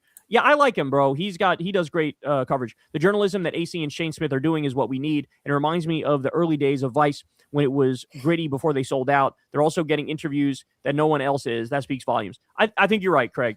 10 out of 10, no notes. I wouldn't disagree with that. I mean, I like the channel, period. Channel 5 is the guy. Is he the guy that interviewed Shia LaBeouf? Yes, he interviewed Shia LaBeouf, yeah. Apparently, no, he's good. He's got a great eye for like what is good to cover. You know what I'm saying? That would be cool. You think he'd ever have you on his shit? Well, I don't know if I'm giving away too much here, but he was trying to get me for the Iran war. Oh, to talk about the Iran war. Follow him on Instagram. We've had him on our show. Oh, really? Yeah, he's been on Crystal Kylan Friends, and I'd love to do it, but we just haven't. I don't know why we haven't. We were like setting up a date, and then he stopped responding and telling me the date. So I think he had more important things on the menu. Like I think he was literally in Iran and shit. So like, Well, we'll he's got see. some lawsuit going against him. I keep seeing or some shit. Yeah. Some guy suing him for a documentary that he did. Yeah. Where there was a crazy Republican guy who was talking shit on this other guy, and that guy is suing him now. Yeah. And it's bullshit. It's a total slap lawsuit, bullshit lawsuit. Well, that's what he said. Apparently, it's like he's raising money because the guy's like suing him, but then is going to drop the lawsuit, but like he still has to pay the legal fees to keep up with something or other. I don't know. Oh, that's cool. That guy knows you. I follow that. Yeah, guy. He had to fundraise. But we'll see. I would love to go on to talk the Iran war or anything else, you know. God Sam and Tam, thanks for the $10. One last chat. One of my local organizers, Squid Tips, put out a good video called "White People Killed My Community," where he does some great reflection we can all learn from. Well, there you go, guys. Can't say I'm familiar with Squid Tips, but there you go, y'all. Appreciate it. Globe 9099, thanks for the $10. Yo, Kyle and Corin, please bring back polls. Love you guys. Corin, I got that see or no clip on deck if you want it. Still waiting for you to watch the video I made. LOL. Sorry, bro. See or no is legendary, bro. Yeah, see or no is fucking legendary as fuck. Polls, yeah, we could bring back polls. We could think of some polls and post them shits. Yeah, we just gotta brainstorm beforehand and see what we want to poll. You know. Facts. Thanks, Globe. Chicken Warrior, thanks for the $10. Hey, Kyle, did you see that there's black MAGA grifters who are trying to turn the black community in Texas against Tallarico, and Crockett refused to help Tallarico? Can't the left stick together? What the fuck? Yeah, man. Jasmine's been moving in a very disappointing way since she lost that race. She's been campaigning for and endorsing like literally the worst, biggest sellout Democrats across the country. She's been like campaigning for APAC Democrats and like crypto funded Democrats and AI funded Democrats. Like reliably the worst Democrat running is the one that she'll support. So it's terrible. I really think it's an ego bruise for her, and that's why she hasn't been able to let it go. And like now it's personal, and it's crazy. Yeah, like they're successfully dividing and conquering. And she's just helping Republicans at this point. It's true. She just is, and so it's insane. For her to not have endorsed Tallarico at this point is like, that's just so wild, right? It's just so wild, especially in this moment with MAGA destroying the country. Like, you got to put aside every single fucking, I mean, shit, man. In a world where, let's say, fucking Haley Stevens defeats Abdul, right? I would still be like, all right, we got to do what we got to do, bro. We got to fucking support her over fucking Mike Rogers. You know what I'm saying? If I can do that, fucking, she can't support Tallarico, who's not even like a bad Democrat. He's like a good Democrat. But again, for her, it's not ideological. It's personal. You know what I'm saying? So yeah, it's a real shame. Appreciate you, Chicken Warrior. Thanks, Sonic, thanks for the $10. Star Trek actor Brent Spiner was on a podcast when he got the evacuation order for the LA fires, and he offered to stay and finish the show. If some shit happened, would you guys finish the KNC episode? Hell no. If we got some shit that said, get the fuck out, a fire is about to eat you alive, we'd be out this bitch so fast. Are you kidding me? We might not even say bye. It would just cut to black instantly. Yeah, fucking show ended. Yeah, what kind of weird ass like go down with the ship ass shit is that, dog? Like, there can be no future Kyle and Corins if we don't survive. Like, we got to be out this bitch to have future Kyle and Corins, you know? Like, you got it. Like, there's a firefighter out my window. Like, you got to leave. I'm like, I'm on with Kyle right now, bro. Like, we're talking about dicks, bro. Like, let us rock. He's telling a fart joke. Like, shut up, man. Like, this is important. Oh. Shifty Lincoln, thanks for the $20. So why is the media and even independent journalists framing Trump's third term proclamation as a joke? It's not. He isn't leaving, and apparently Bannon and others have a plot in place. The only removal will be the Grim Reaper. Yeah, I don't know, bro. It's driving me crazy too. I talked about this today. Like, what the fuck? He means it. He had the Trump 2028 merch already made. Yeah, like, he took out the hat and put it on like it was a joke, but like all he had to do was go downstairs to his own fucking merch station and grab it because he's been making them shits. So no, it is not a fucking joke. He is serious as a heart attack, and people need to wake up and realize that, man. We are in trouble. We're in trouble. The only thing is like he like chuckled after he like put the shit on, but like you think he's dead ass, right? Of course he's dead. Of course he's dead ass. He can't even acknowledge when he lost a golf tournament. Fact. Never mind a fucking election. Yeah. You know? And he knows he's got invincibility right now, like being in the fucking presidency. And he's got to realize once he's not in there that he's gonna go to jail. So he's gonna try and stay in that bitch. He's going to, bro, if he survives, Crystal made this point today. If he survives to the end of his term, he is going to pardon everybody, dog. Yeah. Like, so low key, he's got to go before his term is over, so we have any chance of going after Stephen Miller and fucking Elon Musk and all these criminals, you know? Sir Real Wizard, thanks for the $10. Any thoughts on the quantum computing executive orders? The thought of a super intelligent AI system with access to technology that challenges encryption as we know it is terrifying. Yeah, it sounds horrible. He is completely and utterly bought, not only by Wall Street, not only by the military-industrial complex, but also by the crypto assholes, also by the AI assholes. And so literally anything he does on these things is going to be atrocious. He's in favor of data centers like eating you alive. He's in favor of your house being ruined from the pollution from fucking data centers right outside your fucking window. So yeah, it's horrible. Whatever he did on this is bad. It's going to be bad, you know? Chicken, thanks for the $5. Mitch McConnell's wife, I think her family owns a shipping company. One time, years ago, cocaine was found on one of her ships. A lot of it probably a drug trafficking operation. Yeah, I would not doubt it for a second. These people are all criminals, bro. Mark Miller, thanks for the $10. The video, greatest freak out ever by Waffle Pone, is the perfect interpretation of Trump's inner mind when he saw the article about Trump's love letter to Epstein win an award at the correspondence dinner. That video is wild, Corin. I don't know if you saw that, but so the Wall Street Journal won an article for exposing Trump's Epstein ties. Oh, yeah. And he's just sitting there awkwardly like... That's what I'm saying. And then he shook their hands or some shit, right? What in the bizarre-ass fucking dream world shit is that? Like, he was seething inside, and he's, like, shaking their hands and shit. Oh, my days. It was so... I couldn't believe that. I couldn't believe it. Well, I give him one, like, thing. Is that, like, after he shook it, he's just like, what do we like I think he understands, he knows he's full of shit. Like, and they were also talking about he sued them for a shitload of money for writing it, and like he was smiling, and it's like, you're smiling because you know they caught you. You're the equivalent of like the little kid who ate the cookie from the cookie jar, and you're saying, I didn't eat the cookie, but the chocolate chips are on your fucking lips. Like, everybody knows you're lying, and he knows he's lying. That's why he's reacting like that. It's a real through the looking glass moment, you know? Yeah. And then the joke he made of like the politician having sex with his wife and then walking upstairs and like I can only do one or the other. I was like, bro, when you have to explain your joke, you know you're washed. Yeah. Like, if you have to say, hey, here's why that's funny, you fucked up, you know? 100%. I didn't see Plattner as a self-flagellation issue, but rather a Fetterman 2.0. I thought he was infiltrating, and the left should have seen through his lies. Who doesn't know they have a Nazi tat? Well, it was a skull and crossbones is point number one. And I didn't know it was a Nazi tattoo. And almost everybody I talked to was like, I had no idea it was a Nazi tattoo. I thought it was a skull and crossbones. I think of a pirate when I think of that shit. But the Fetterman point, no, I still don't agree with that. Like, I told everybody, if he got elected and he started governing like Fetterman, I would issue a personal apology to everybody who I argue with about this.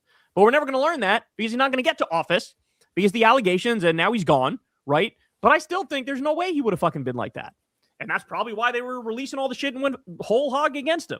So, yeah, I don't know. Doesn't Hegseth have Nazi tattoos or some shit? Yeah, but his shit is an actual Nazi tattoo. Let me look up. No, so I think that's allowed?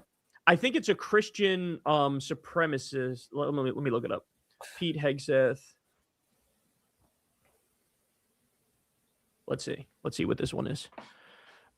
The Jerusalem cross. Okay, so it's the the Deuce Vault, they call it. Phrase dates back to the first crusade. Yes, so the Deuce Vault, it's literally like a crusade tattoo. So that's allowed, I guess. And he very famously said, like, kill all Muslims when he was drunk at a bar, and that became like a big thing. So like, yeah, like he's got the fucking cross of the Crusades. Like it's an extremist symbol. It's not a Nazi symbol. It's an extremist symbol. Yeah. Whereas the Totenkopf is too, but I just didn't know what it was. And when he got it, he didn't know what it was either. But yeah, to me, the straw that broke the camel's back was this recent allegation, and that's why he's no longer there. So again, I don't even see the utility in like continuing to talk about it. It's over. It's done. Any attempt to keep talking about it almost seems like an attempt to further divide the left. Facts. And I just hope Troy Jackson wins. Tarun, thanks for the $50. Last super chat before World War III. Let's go. Let's hope you're wrong, bro. Let's hope you're wrong. Area 51, thanks for the $10. I'm confused. Do you want to see Kashama Sawant lose to Adam Smith? You say you want to shift the Overton window, which she is also trying to do, and you're worried over personality than stopping Israel. Well, first of all, I think that all she's going to do is punch at other lefties and like sort of be toxic and sort of drag down the movement. So I think that she has sort of like a cancerous personality where all she does is nitpick people on her own side and like never goes after Republicans in as strong and consistent a way as she goes after Democrats, but not even just Democrats, other like leftists and people who are most ideologically similar to her. So I have very serious issues because I think she actually hurts the movement. Having said that, she on paper and on the issues, she would vote better than Adam Smith. So what I really hope happens is I hope she ends up winning, but then I also hope that when she's in power, she stops being incredibly toxic, which I don't think is going to happen. I think that's kind of naive to think that, but I think it's all going to come to naught anyway, because I don't think she's going to win. I don't think she's going to win. She's running as an independent, and I think that's going to make her chance a lot less serious. I think that if she were to run as a Democrat, primarying Adam Smith, I think that the system there's a little different. So I just think she should have run as a Democrat, and she would have had a better chance of winning if she did that. So I think it's all going to be moot anyway. I think Adam Smith is probably going to win. But ideally, of all the options, I think there might be some other person running too who has like better politics than Adam Smith. I'm not sure. But if it's between her and Adam Smith, I probably would prefer her. But she would need to absolutely fundamentally change the way she approaches politics to have a positive impact. Because I think that she spends most of her time just shitting on other lefties. And I view that as kind of unforgivable in this moment when you have fascists like, just ripping the country to shreds right in front of us. And you're like nitpicking Zoran Mamdani. And it's like, what are you doing? Like, what is this? It almost feels like a Republican op, if I'm being honest with you.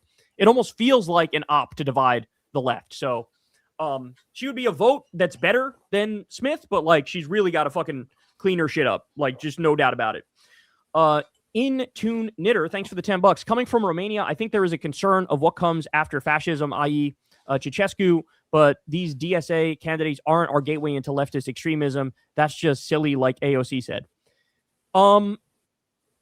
Yeah, I mean, I get your point, but I think for structural reasons, you just don't have to worry about like communism in the US. It's never going to happen. I mean, we exist in like an ocean of capitalist shit 24/7. So I think that even if you get communists elected, you end up getting like social democracy. You know what I'm saying? Like, this is a point I made today. Like, you need communists to be elected in order to get like social democracy. You know what I mean? So, yeah, I think AOC's right. Like, it's just a silly conversation to even have. Like, the furthest left people you elect, the closer you will get to universal healthcare, period. So occasionally we need people like Trump to get some people No. They're saying like, what comes after fascism could be like a communist dictatorship. But I'm sort of saying, I don't think that's possible given the milieu of U.S. politics. It's like, you're just not going to get that. You're not going to get extremism on the left. Whoever you get, as far left as you go, it's just going to drag the spectrum back to like sanity. You know what I'm saying? Facts. No chump change. Thanks for the $10. The Michigan debate was tonight, and Abdul was the clear winner. The cameraman had a crazy zoom in on Haley in the spin room. Go to 1:12:15. Hilarious. Link in the YouTube chat because I couldn't send. That's interesting. I can't see it right now, and I don't even have the YouTube pulled up, but I'll try to take a look. Is it going viral on Twitter? Has anybody posted it on Twitter? Shout out to the cameraman. Sometimes they do shit at sporting events too. Like, they know where to put the camera to get attention. I wrote it in 1:12:15, so I'll take a look. Jin, thanks for the $10. With more polls showing AOC having a chance with the primary, are we sure Kamala doesn't have a path here with her being the number one in most polls? I know it's name ID, but she is saying a lot of leftist things. No, I'm 100% in agreement with you. I always said my biggest fear was a more centrist candidate mimicking our language, copying our language. And I think Kamala's sort of doing that right now, and she's doing it kind of effectively. And every poll I've seen has her leading by quite a bit. So, yeah, man, I don't know. I think that Kamala definitely has a chance. I think she's going to run again. And so, yeah, I mean, I think we're going to see. Can somebody break through the noise, and will she drop off? Or is Kamala smart enough to adjust how she needs to adjust and then hold the lead? I don't know. We'll find out together. But I do think Kamala absolutely has a chance. I do. And I do think AOC also has a chance, by the way. But I'm not convinced AOC is going to run yet. We don't know. Brian, thanks for the $10. So, Kyle, if it's wrong to target civilians in war, why do you give the Iranians a free pass when they go after civilian oil vessels in the Strait? I don't give them a pass. But we started the war. So the blame is always going to be with us because those attacks from Iran would have had the 18 U.S. soldiers who died. 100% would not have died if Trump and Netanyahu didn't start the war. So they don't get a pass for committing any war crimes. And when the time comes, they should be held accountable for committing war crimes. But let's be serious. we started it. We started it. Israel started it. If we didn't do this, all of those people would still be alive. And so you need to put the blame where it belongs from the jump, from the beginning, from the get-go. And so that's the most important point. Yes, everybody should be held accountable for their war crimes, period. But you also have to say, if these people started it, that's where the overwhelming majority of the blame goes. And it just does. And if you're not acknowledging that, then you're being dishonest. Jason, thanks for the $20. Love seeing Crystal Majority Report on Friday and saw you're live at the same time. Also, LOL, my question is, time running out for MAGA to criminalize dissent and rig the voting in a pivotal way before the midterms, only like 14 weeks to go. Bro, I don't know, dog. I genuinely don't know. It's they got a whole bunch of plans that Trump has rolled them out before. I don't know which one they're going to go with. I don't know how successful they're going to be on that front. It's very, very difficult to game out. But in terms of the criminalizing dissent, we're already kind of seeing that, right? Like, it's NSPM 7 is in effect. They just gave somebody like decades in prison for handing out pamphlets that are anti-ICE. Yeah, like they're going for it. They criminalize pro-Palestine protests. They criminalize, if you made fun of Charlie Kirk, they deported your ass. So like they're already doing the criminalizing dissent thing. They're going after the SPLC and they went after Act Blue. They're going after Breakthrough News is another one that we just talked about. And it's lawfare is what it is. And like these cases might not succeed, but they're trying to like bankrupt these companies and these agencies and these organizations and just like put them through hell. And so on the first one, they're already like successfully criminalizing dissent. It's just a matter of how far and how fast they go. But on the rigging it, we'll see. It's tougher because the states run the elections, right? So it's tougher because they don't have direct control. They're trying to wrestle direct control and take direct control, but it's harder. So we'll see if they can pull it off, but they're definitely going to try. There's no doubt they're going to try. Thanks, Jason. I had my first boss as an intern at Madison Square Garden. His name was Jason Bogle. I don't think it's you, though. Workman, thanks for the $20. It's Tarek, by the way. Why do people have interests? Because behind interest/coolness is knowledge. When you follow what you find cool, you find some depth in that coolness, which gives you some general insight into everything. And that, Tarek, is why it is awesome to have hobbies, and everybody out there should have hobbies. And you should, you should really immerse yourself in something because you lose yourself in it, and then you go deeper on it, and you learn the depths of knowledge on one topic, and you become like an expert on it, and it really like opens up your mind in a way. And you stop caring about other petty shit too.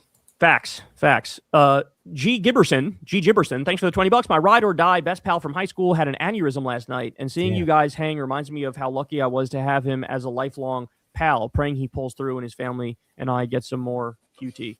Well, I'm really sorry to hear that, bro. That is a horrible, horrible thing. There's nothing worse than fucking like health problems that you can't do anything about and you feel helpless about. Yeah. We've all experienced that, whether it be family or friends. My dad passed away when he was 56, which seems super young. I mean, I was in my fucking 20s. Very bizarre, very crazy. But just remind you to like cherish every moment, man. Got to cherish every moment because nothing is promised. Nothing is fucking promised. There's no doubt about it. Yeah. Thinking about you and your friend, man. Hope he gets better. Craigie Mack, thanks for the $10. Corin and Kyle, have you never eaten carpaccio? Shit's delicious. Just a different red meat. No different than elk, bison, bear, venison, and we eat those here in the U.S. LOL. I've never ate any of that shit. Elk, I've bison, not bear, tried carpaccio. Venison. I think I've had bison and I've had venison. I've never had carpaccio, never had bear or elk. Yeah, I don't think people eat bear on some regular shit here. No. Venison, deer meat I've had once. Oh, really? Bison I think I've had bison more than that because they have bison burgers or like not. Oh yeah, I might have had a bison burger. Yeah, you've had a bison burger at some point. Definitely. Sure. Yeah. Venison maybe too. Does that shit taste better? Deer. It's deer. I don't remember what venison tastes like. I was young when I had it, but bison just tastes like a burger. I feel like, if I remember correctly. Roblight, thanks for the $10. Do you guys remember the bright turquoise Oldsmobile Cutlass in the 90s? My buddy drove one in high school, and I have a home video of us visiting an abandoned house in it. I always thought those cars looked fire. I love the Cutlass Supreme. I had a Cutlass Supreme in Oldsmobile. Yeah, 90s shit. It was green. That's some pimp shit, bro. OD pimp shit. Those were the best cars, man. And the seats were comfy. It was like couches. They don't make cars like they do in the past, man. But yeah, I had an Oldsmobile Cutlass Supreme. Is Hunter Biden the way to win? Well, I won't say that, but what I will say is his authenticity is the way to win. And I'm sorry, you just don't see that like almost anywhere. And it's kind of obnoxious. Like, just having people who are totally unscripted run for office and just like tell you what they think of the world and how to fix it, like that's the way to do it. And like nobody does it. There's this like commitment to inauthenticity, particularly on our side. The right are just psychos, like they're all insane and they're sadistic and they want to kill everybody. And so like they can't even be on a script even if they wanted to, because they're just like they don't have functioning brains. And so like they're authentic, but they're also evil. So that's bad. But like Democrats are generally good, and so you want some authenticity. Like I want authenticity, but so many of them are so scripted and it's so tiresome. Like we could see through it. I could always see through it when you're scripted. Well, what made him so likable now? I feel like when all those allegations and all this shit was coming out about him, like he never really spoke, I felt like. Or did we never heard from him. We never heard from him. And I think the reason is you had Biden's political advisor said, like, please don't let Hunter talk. Like, don't let him speak. He's going to make it worse. And now that, Biden's out of political life, Hunter's out there and he's like, I'm just going to tell my story, bro. I'm just going to tell the truth. I'm just going to talk, Damn, they should have let him do that shit back in the day. Yeah, because he's likable and like he's honest too. Like he said to Nick Fuentes, like, you called me a crackhead and you're right. I was a fucking crackhead. Like he says shit like that. And then you go, yeah, like that's what's up. Like you're just telling the truth, You think he would go on Crystal Kyle and Friends? I would love to have him on. I don't know amazing. how I get to. Oh, maybe I do. I think I do have a way to get to him. So we'll find out. That'd be cool. Let me find out. I'd be working on that. I'd love to have him on. But Crystal's gonna grill him too, though. You know how Crystal is. She's gonna grill his ass. That'd be fire, though. Yeah, she's gonna be like grill him on. Hey, your dad funded a genocide. What do you have to say about that? And Hunter's good. Like he's criticized his dad, but he's never like really criticized. You know what I'm saying? So I don't know. We'll see. But I'd love to get him on. Club Villain, thanks for the $12. Yo, The British Empire by Des Eakin is the best book you'll read on the British Empire atrocities, especially what they did to India. It's not talked about enough how bad is what they did there. Bro, I remember reading a Business Insider article in like 2014, and I covered on my show the crimes of the British Empire. And like people don't know, dog. It was fucking brutal. It was like stealing the food from somewhere and making everybody there starve so that they could have food during a fucking famine. Oh my God, it was horrible, the shit that they did. Thank you, Club Villain. Starch Manning, thanks for the $10. Yo, you guys should get Gary Stevenson on Crystal Kyle and Friends. Tax wealth, not work. Why have I heard that name before? I feel like I've heard that name before. I think of Gary Owens as like a white comedian, but I don't know Gary Stevenson. Oh yeah. That's the I forget what his name is. I forget his name on YouTube, but he's got a YouTube channel. Oh really? Unlearning Economics or some shit like that. Oh, this guy Gary's. It's called Gary's Economics. Okay. Yeah. Apparently, he just quit because of YouTube because of health reasons. Health concerns he cited. Mixed reaction. You could do YouTube from your fucking hospital bed. Yeah, I don't know. It seems weird. I guess I'm gonna watch that video and see why he's quitting YouTube. But he's got a big channel. Yeah, I mean, I've watched that guy's videos. I think he's got some good stuff to say. No chump change. Thanks for the $20. Had to try and sent the link one more time. Hopefully, Super Chat lets me send the link this time. I can send it if there's a space in the link. Hope this makes you laugh. Okay, Careful, that link looks like it could take you to some fucking weird porno. I can't even copy it, so there's nothing I can do with it. But anyway, we'll watch that shit after. Yeah, and it'll probably be on Twitter. If the shit was so funny and everybody thought her face was funny, that shit is almost definitely on Twitter by now. All right, those are all the big ones. You got a second to just pop around to some of these like go for it. We got 20 minutes. Skeptical, thanks for the $5. Asmongold has a new girlfriend. She literally gave him demands like take a shower and wash his hands. That's funny. I did see that he has a girlfriend. Hopefully he gets his life on track because of that. Starch Manning, thanks for the $5. Abdul fuck Stevens up in debate number 2, hoping for Talarico and Abdul. That would be amazing, bro. That would be amazing. And Troy Jackson too. Gabe, thanks for the $5. You ever notice that that disgusting creature Stephen Chung looks exactly like Dr. Wongburger from Aqua Teen? I can't unsee it. Thought I'd share. Dr. Wongburger? Dr. Wong. Shit sounds like it'd be a banging ass burger. Let me get that Wong burger. Oh my God, he does look like this guy, kind of. Oh no, don't do that. That's crazy. Okay. Yeah, I kind of see it. Area 51, thanks for the $5. You have to look at Kshama Sawant like Malcolm X and Mamdani like MLK. Both were pivotal to civil rights. You need both if you really want change. I don't agree, but Malcolm X spent the overwhelming majority of his time going after racism, racists, and the broken system. Kshama Sawant spends most of her time going after AOC and fucking Zoran Mamdani and people who are also fighting on the right side. So I totally reject that comparison. That is like, Jesus Christ. The bro is dick riding hard on Kashama. Good googly moogly. Not really Rachel Atwood. Thanks for the $5. Kyle really needs to speak to some UK political commentators to get a better handle on their politics. Might I recommend Curtis Daly and Turn Left UK? I know the Novara Media guys are cool. Crystal loves those guys. They just covered her as well, her beatdown of that Zionist Democrat.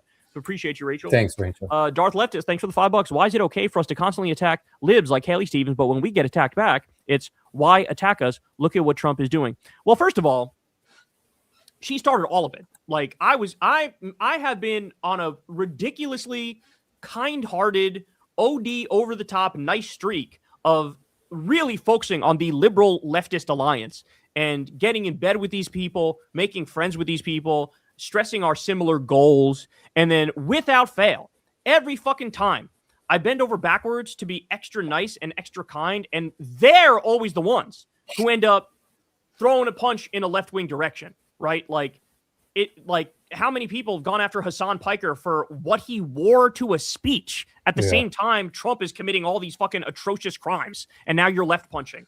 You're attacking DSA.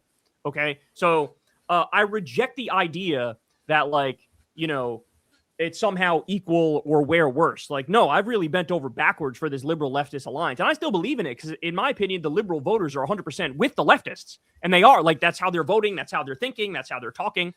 But in terms of going after Haley Stevens, here's my answer to that. We go after her for the same reason we go after Fetterman. Fetterman is Diet MAGA. Fetterman constantly votes with Trump way more than any other Democrat. Fetterman backs Netanyahu and backs the genocide in Gaza. Haley Stevens has taken, $50 million in AIPAC money?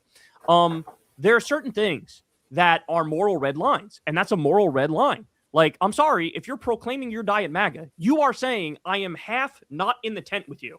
Okay, so then that half is the half I'm going to attack. But again, I didn't even throw the first punch.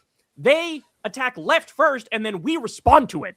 You understand what I'm saying? Like, I've made a point. You can talk to anybody in this space who's honest, and they will tell you. You go look at the fucking content on my motherfucking channel, dog. Go look at it. Tell me it's not 98, 99% aiming my guns at the right fucking people, which are the MAGA fascists, the warmongers, the billionaires. Like, that's who I'm going after. Okay? And don't tell me we need to lay in a chalk outline of ourselves when they lie about us, as they do, and they have. As they've lied about Abdul and called him a fucking sexist and used Islamophobic tropes against him. Don't tell us we need to sit there and lay in a chalk outline of ourselves as the more right-wing members attack us. Because that I will not abide. I'm in favor of the liberal left alliance, but I'm also in favor of defending us against smears and lies. So that would be my answer to that. And right now there's a primary going on. And then after the primary will be the most important time where you got to rally around whoever the fuck wins. And there's going to be primaries where it's not my preferred candidate and it is what it is. I'm going to support him. And there's going to be examples where it is my candidates and I'm going to fucking support him. Right. So like, that's what it's all about. If you're an adult, when push comes to shove, defeating MAGA at the end of the day, you're going to support whichever candidate wins. But what we're seeing now, and this is a new trend, is that instead of like the burning your busters, now what there is like the AIPAC candidate or busters, right? Like the people who saying a bunch of Haley Stevens supporters. One was on CNN going, I'm not sure I could support Abdul if he wins the primary. And I'm looking at that going, oh my God, how quickly these people drop vote blue no matter who, as soon as like an actual left-winger wins or is about to win. And to me, that says everything, right? To me, that says everything, especially looking at this second Trump term where he's basically like Satan and he's doing satanic shit on a daily basis. And now is the time where you say, yeah, I wouldn't support the further left-wing candidate winning. I'd rather like not vote or support the Republican. That says a lot about you, dog. That says a lot about you. And I think it's noteworthy that that's what I've seen them say. But just today, there was somebody who voted for Abdul that Haley Stevens was talking to. And they said, if Haley wins the primary, I'm probably going to vote for Haley Stevens. So look at the difference, right? The difference is we're actually about it and they're not. It's like us or nothing is what they're saying. And when they say us, they mean the shittiest Democrats who are Diet MAGA, who are also fucking pro-Israel and who also are bad on a shitload of issues. So anyway, that's the answer.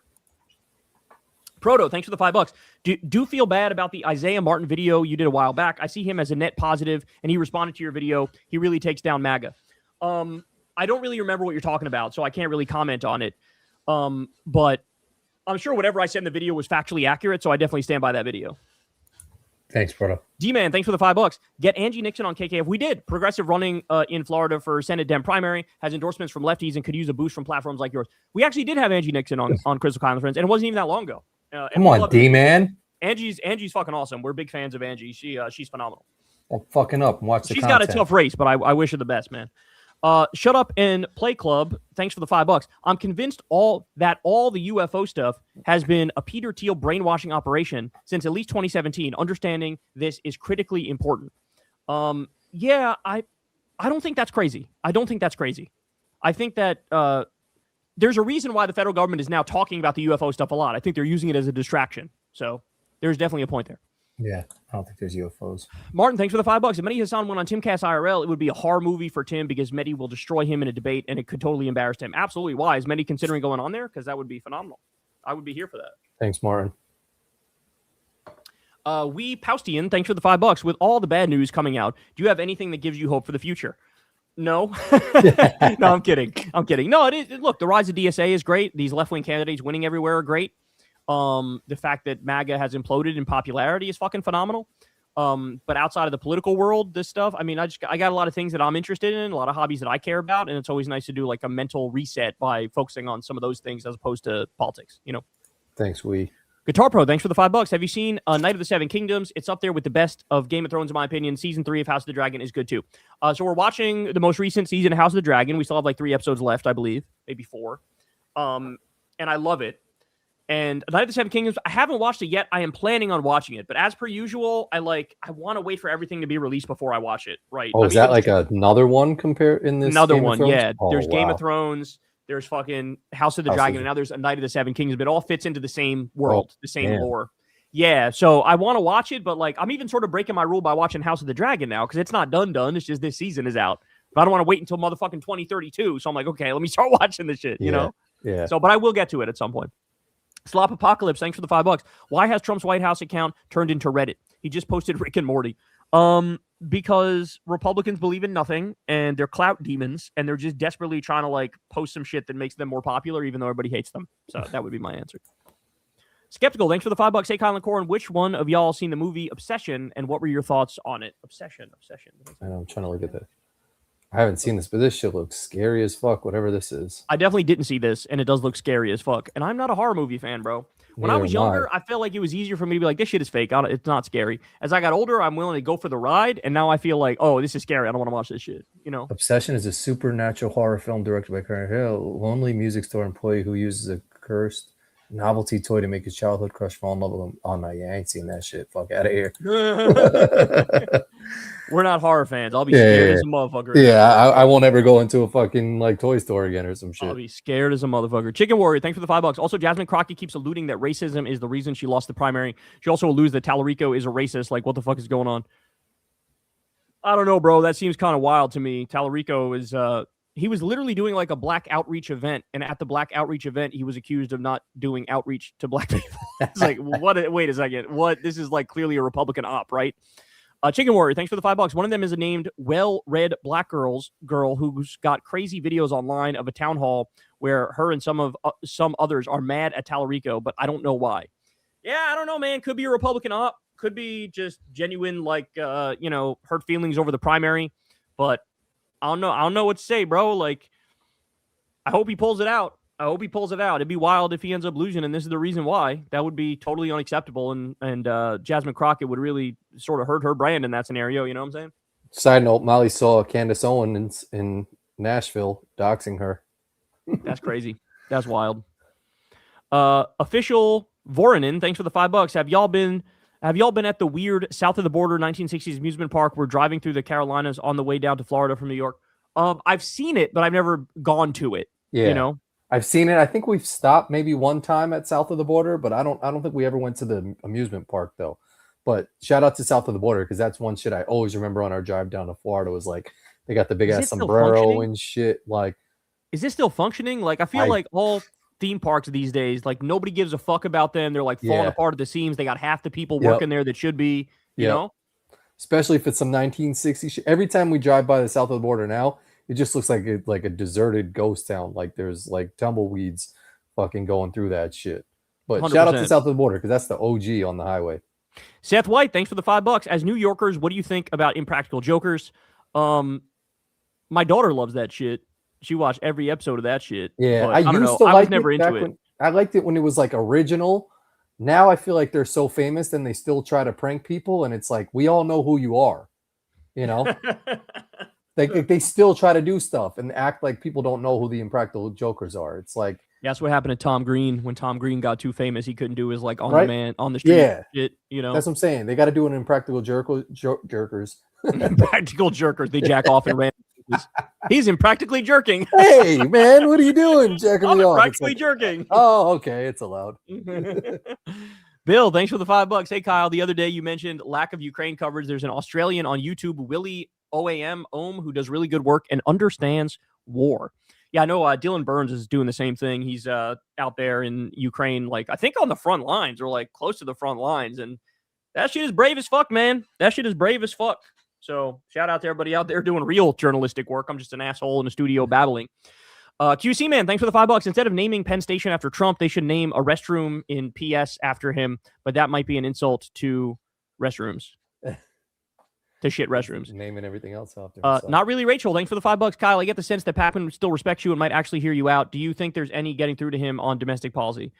No, man. Look, I mean, the fact that he took this moment to go out there and like do a whole thing about how like I'm not like Hassan, I'm not like DSA. He made his bed, bro. Like he's trying to pave a middle path in between DSA and the centrists.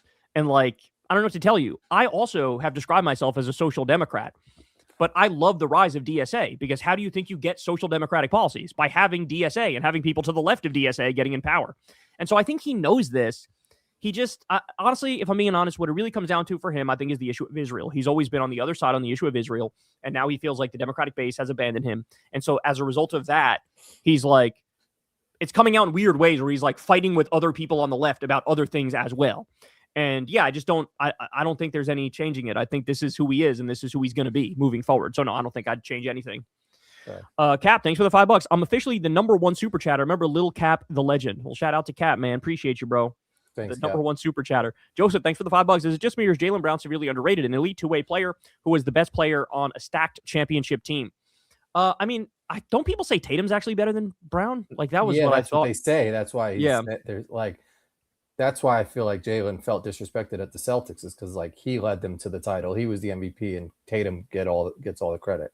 But that's the thing is, I feel like if you're the type of person to get fucked up about the perception other people have of your team, then you got issues. Like, and he's not going to jive with fucking LeBron. He's not going to jive with fucking Embiid. Like, there's going to be issues. Like, yes, he's great on paper and he's great with what he serves up, but there's going to be psychological issues on that team. I'm telling you right now. I'm telling you right now. Good point.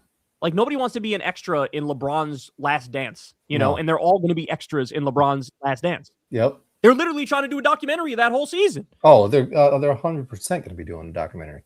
Yeah. Cap, thanks for the $5. Kyle, has anyone ever told you that you low-key resemble 2006 Glenn Beck? I believe you have told me that. You have said that incredibly offensive thing. Corin, please stop supporting Israel. I know you're better than that, my guy. Bro, everybody lay off Corin, bro. He's good, dog. Like, he's criticized I don't know how Israel. I support Israel. It's not like I have a fucking Israeli flag behind me or anything, like low-key, that's sort of low-key anti-Semitic because, like, he didn't even say shit in favor of Israel. And you're being like, why are you supporting? He's not saying anything in favor of Israel. Jesus Christ, what the fuck, man? Jesus. Mike, thanks for the $5. Idea for KKF, Brian Andrews. He's a socialist country music singer from small town Missouri. He's blowing the fuck up lately. Never heard of him, but, you know, I can take a look at some of his music, see if I like it. Uncommon Cinema, thanks for the $5. Have you guys ever thought about entering the World Series of Poker? I feel like you both could win a good amount of money. Kyle would do well in the World Series of Poker on like a satellite tournament or some shit. It takes so long though, bro. Like if you do the main event, like you got to play weeks for like now, right? Yeah, you got to play for like 2 weeks to even make the money. Like I'm not fucking doing that. Yeah. I won a tournament and it was all day. And by the end of it, I didn't want to play poker for like a year. I was like, I'm never fucking playing poker again. Because by the end of it, you're like, I'm just done with poker. I don't want to do this anymore. So you got to love the shit so hard to want to do that shit, you know? Yeah, you're right. Like the fact that you go home, go to sleep, like have breakfast, and then like go back the next day is just, that's too much poker. That's too much poker, bro. And I love poker, but like, that's crazy. My max is like, let me play for like 4 hours and that's it. Like however many people puts me in a 4-hour tournament, that's what I want to do. Yeah. 50 people, whatever the fuck it is. Adam, thanks for the $5. I've been hate watching LeBron since he made the stupid Israel comments. Kyle, have you two also any early predictions from y'all for the 2026-2027 NBA season?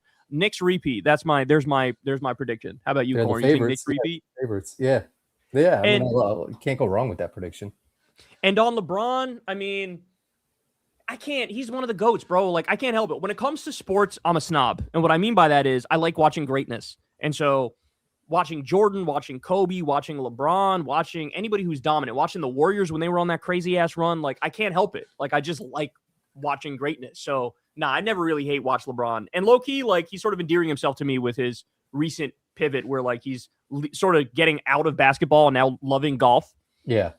I want to, LeBron, hit me up, bro. Let's play. I'll educate you on politics. I'll tell you everything you got to know about Israel and about foreign policy and shit. Like, tell you about Trump. Far from you in Philly now. Play golf, bro. Come play golf with me, dog. SC True, thanks for the $5. My problem with just admit your mistake and move on is you have to examine why you made it or you will again. We can trust grapists to be caught unless we look for red flags. Again, you don't know if that's true. And you're playing judge, jury, and executioner right now. And so many people on the left were doing that. And I totally disagree with the approach that you guys are taking. Again, I think it's correct to switch him out because I thought we were going to lose. But I think you're way too quick to judgment on whether or not that's actually factual. And my fear is you guys are over-learning the lesson to the point where any bullshit smear from AIPAC or any other fucking moneyed interest group, and y'all are going to cut the motherfucker off immediately and stab yourselves in the back and destroy the democratic movement because you're afraid of looking bad or you're perceptually taking an L. And like, that's my fear, because that's what Democrats do way more of, is they fucking are way too self-critical. The other side gets away with everything. We get away with nothing. We police ourselves way too aggressively. So that's my fear, is that because you guys are like over-learning the lesson, you're ripe for any sort of a smear campaign to work immediately where you throw a good candidate under the bus. So that's my issue, is that, like, I think you guys are actually laying the groundwork to make it incredibly easy for our movement to be undermined. And it literally goes back. There was like a CIA fucking handbook that described how you take down left-wing movements. And you guys are fucking bait for every one of those shits. You would fall for every one of those tricks. So that's my issue. So no, I totally agree. I would flip the criticism you have on me right back on you and say you've overlearned the other lesson. A. Joe Henry, thanks for the $5. Hey, Kyle, I just graduated from Stony Brook in May as a political science major. I just wanted to say thank you for being such a huge inspiration to me. Well, thank you, bro. I appreciate that. And much love. Congratulations on graduating. Yeah. I think, did you and me both apply to Stony Brook? I feel like we may have done that. Molly got her master's from Stony Brook. I don't think I applied to Stony Brook. I think I may have, and I think I may have gotten in. I don't remember. Yeah. I think Stony Brook's Long Island, right? Yeah, I think it's Long Island. Is it Long Island? I don't remember. I think so. But anyway, shout out to you, bro. Yeah, shout out to you, bro. Congratulations on graduating, and I appreciate you, man. Thanks for riding with me all these years. We'll only do a couple more corks. It's 11:30. QC, man, thanks for the $5. I don't like giving the mainstream media too much credit, but give the Wall Street Journal reporters the prize in front of Trump was good and unexpected. Oh, I fucking loved it. Everybody loved that shit. Like, somebody did some good Epstein work, and then all of a sudden it was like, hey, let's have this incredibly awkward moment where Trump has to sit there and take it that he wrote a loving letter to a pedophile who he adored. I missed this one before. Team Centric, thanks for the $5. My girl is pregnant. I'm scared of the world I'm bringing a kid into, seeing how World War III about to pop off and Trump isn't held accountable. Leftists got to win. 100%, bro.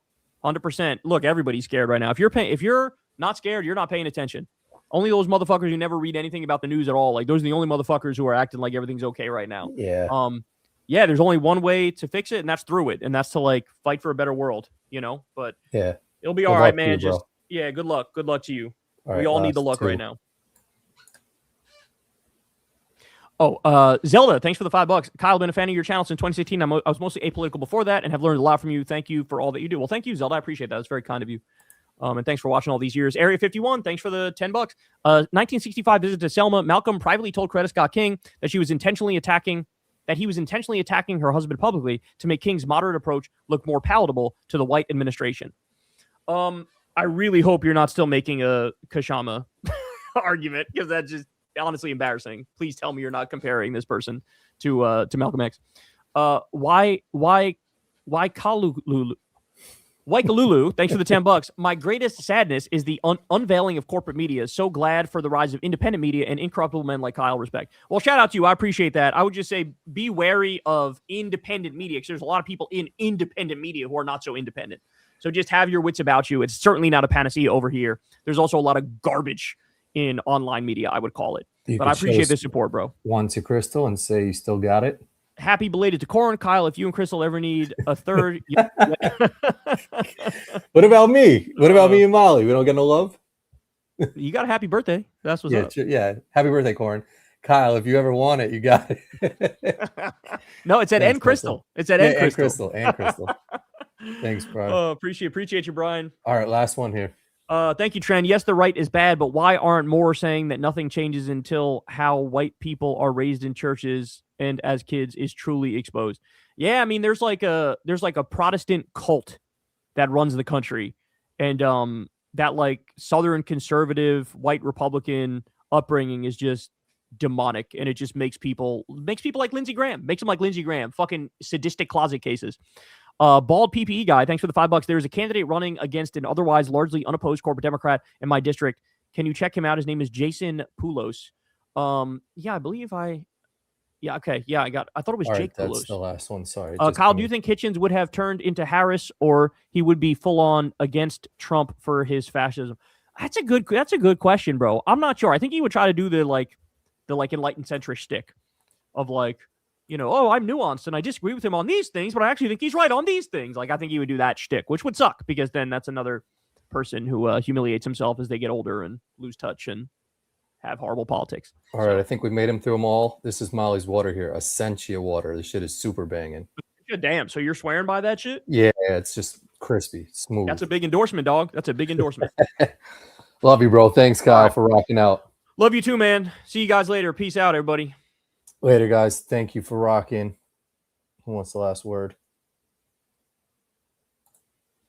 Hey, Kyle, Syrian fan right here. Love you, Corin, with your innocent face. Thank you very much. I do have an innocent face, right?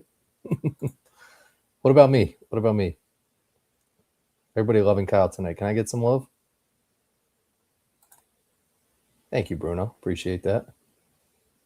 That water is good. Thank you. We know what we're doing. All right. Love you guys. See you next week. Peace.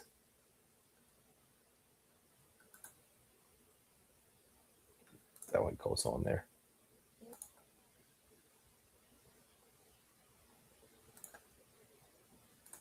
All right. Peace out, everybody. See you guys.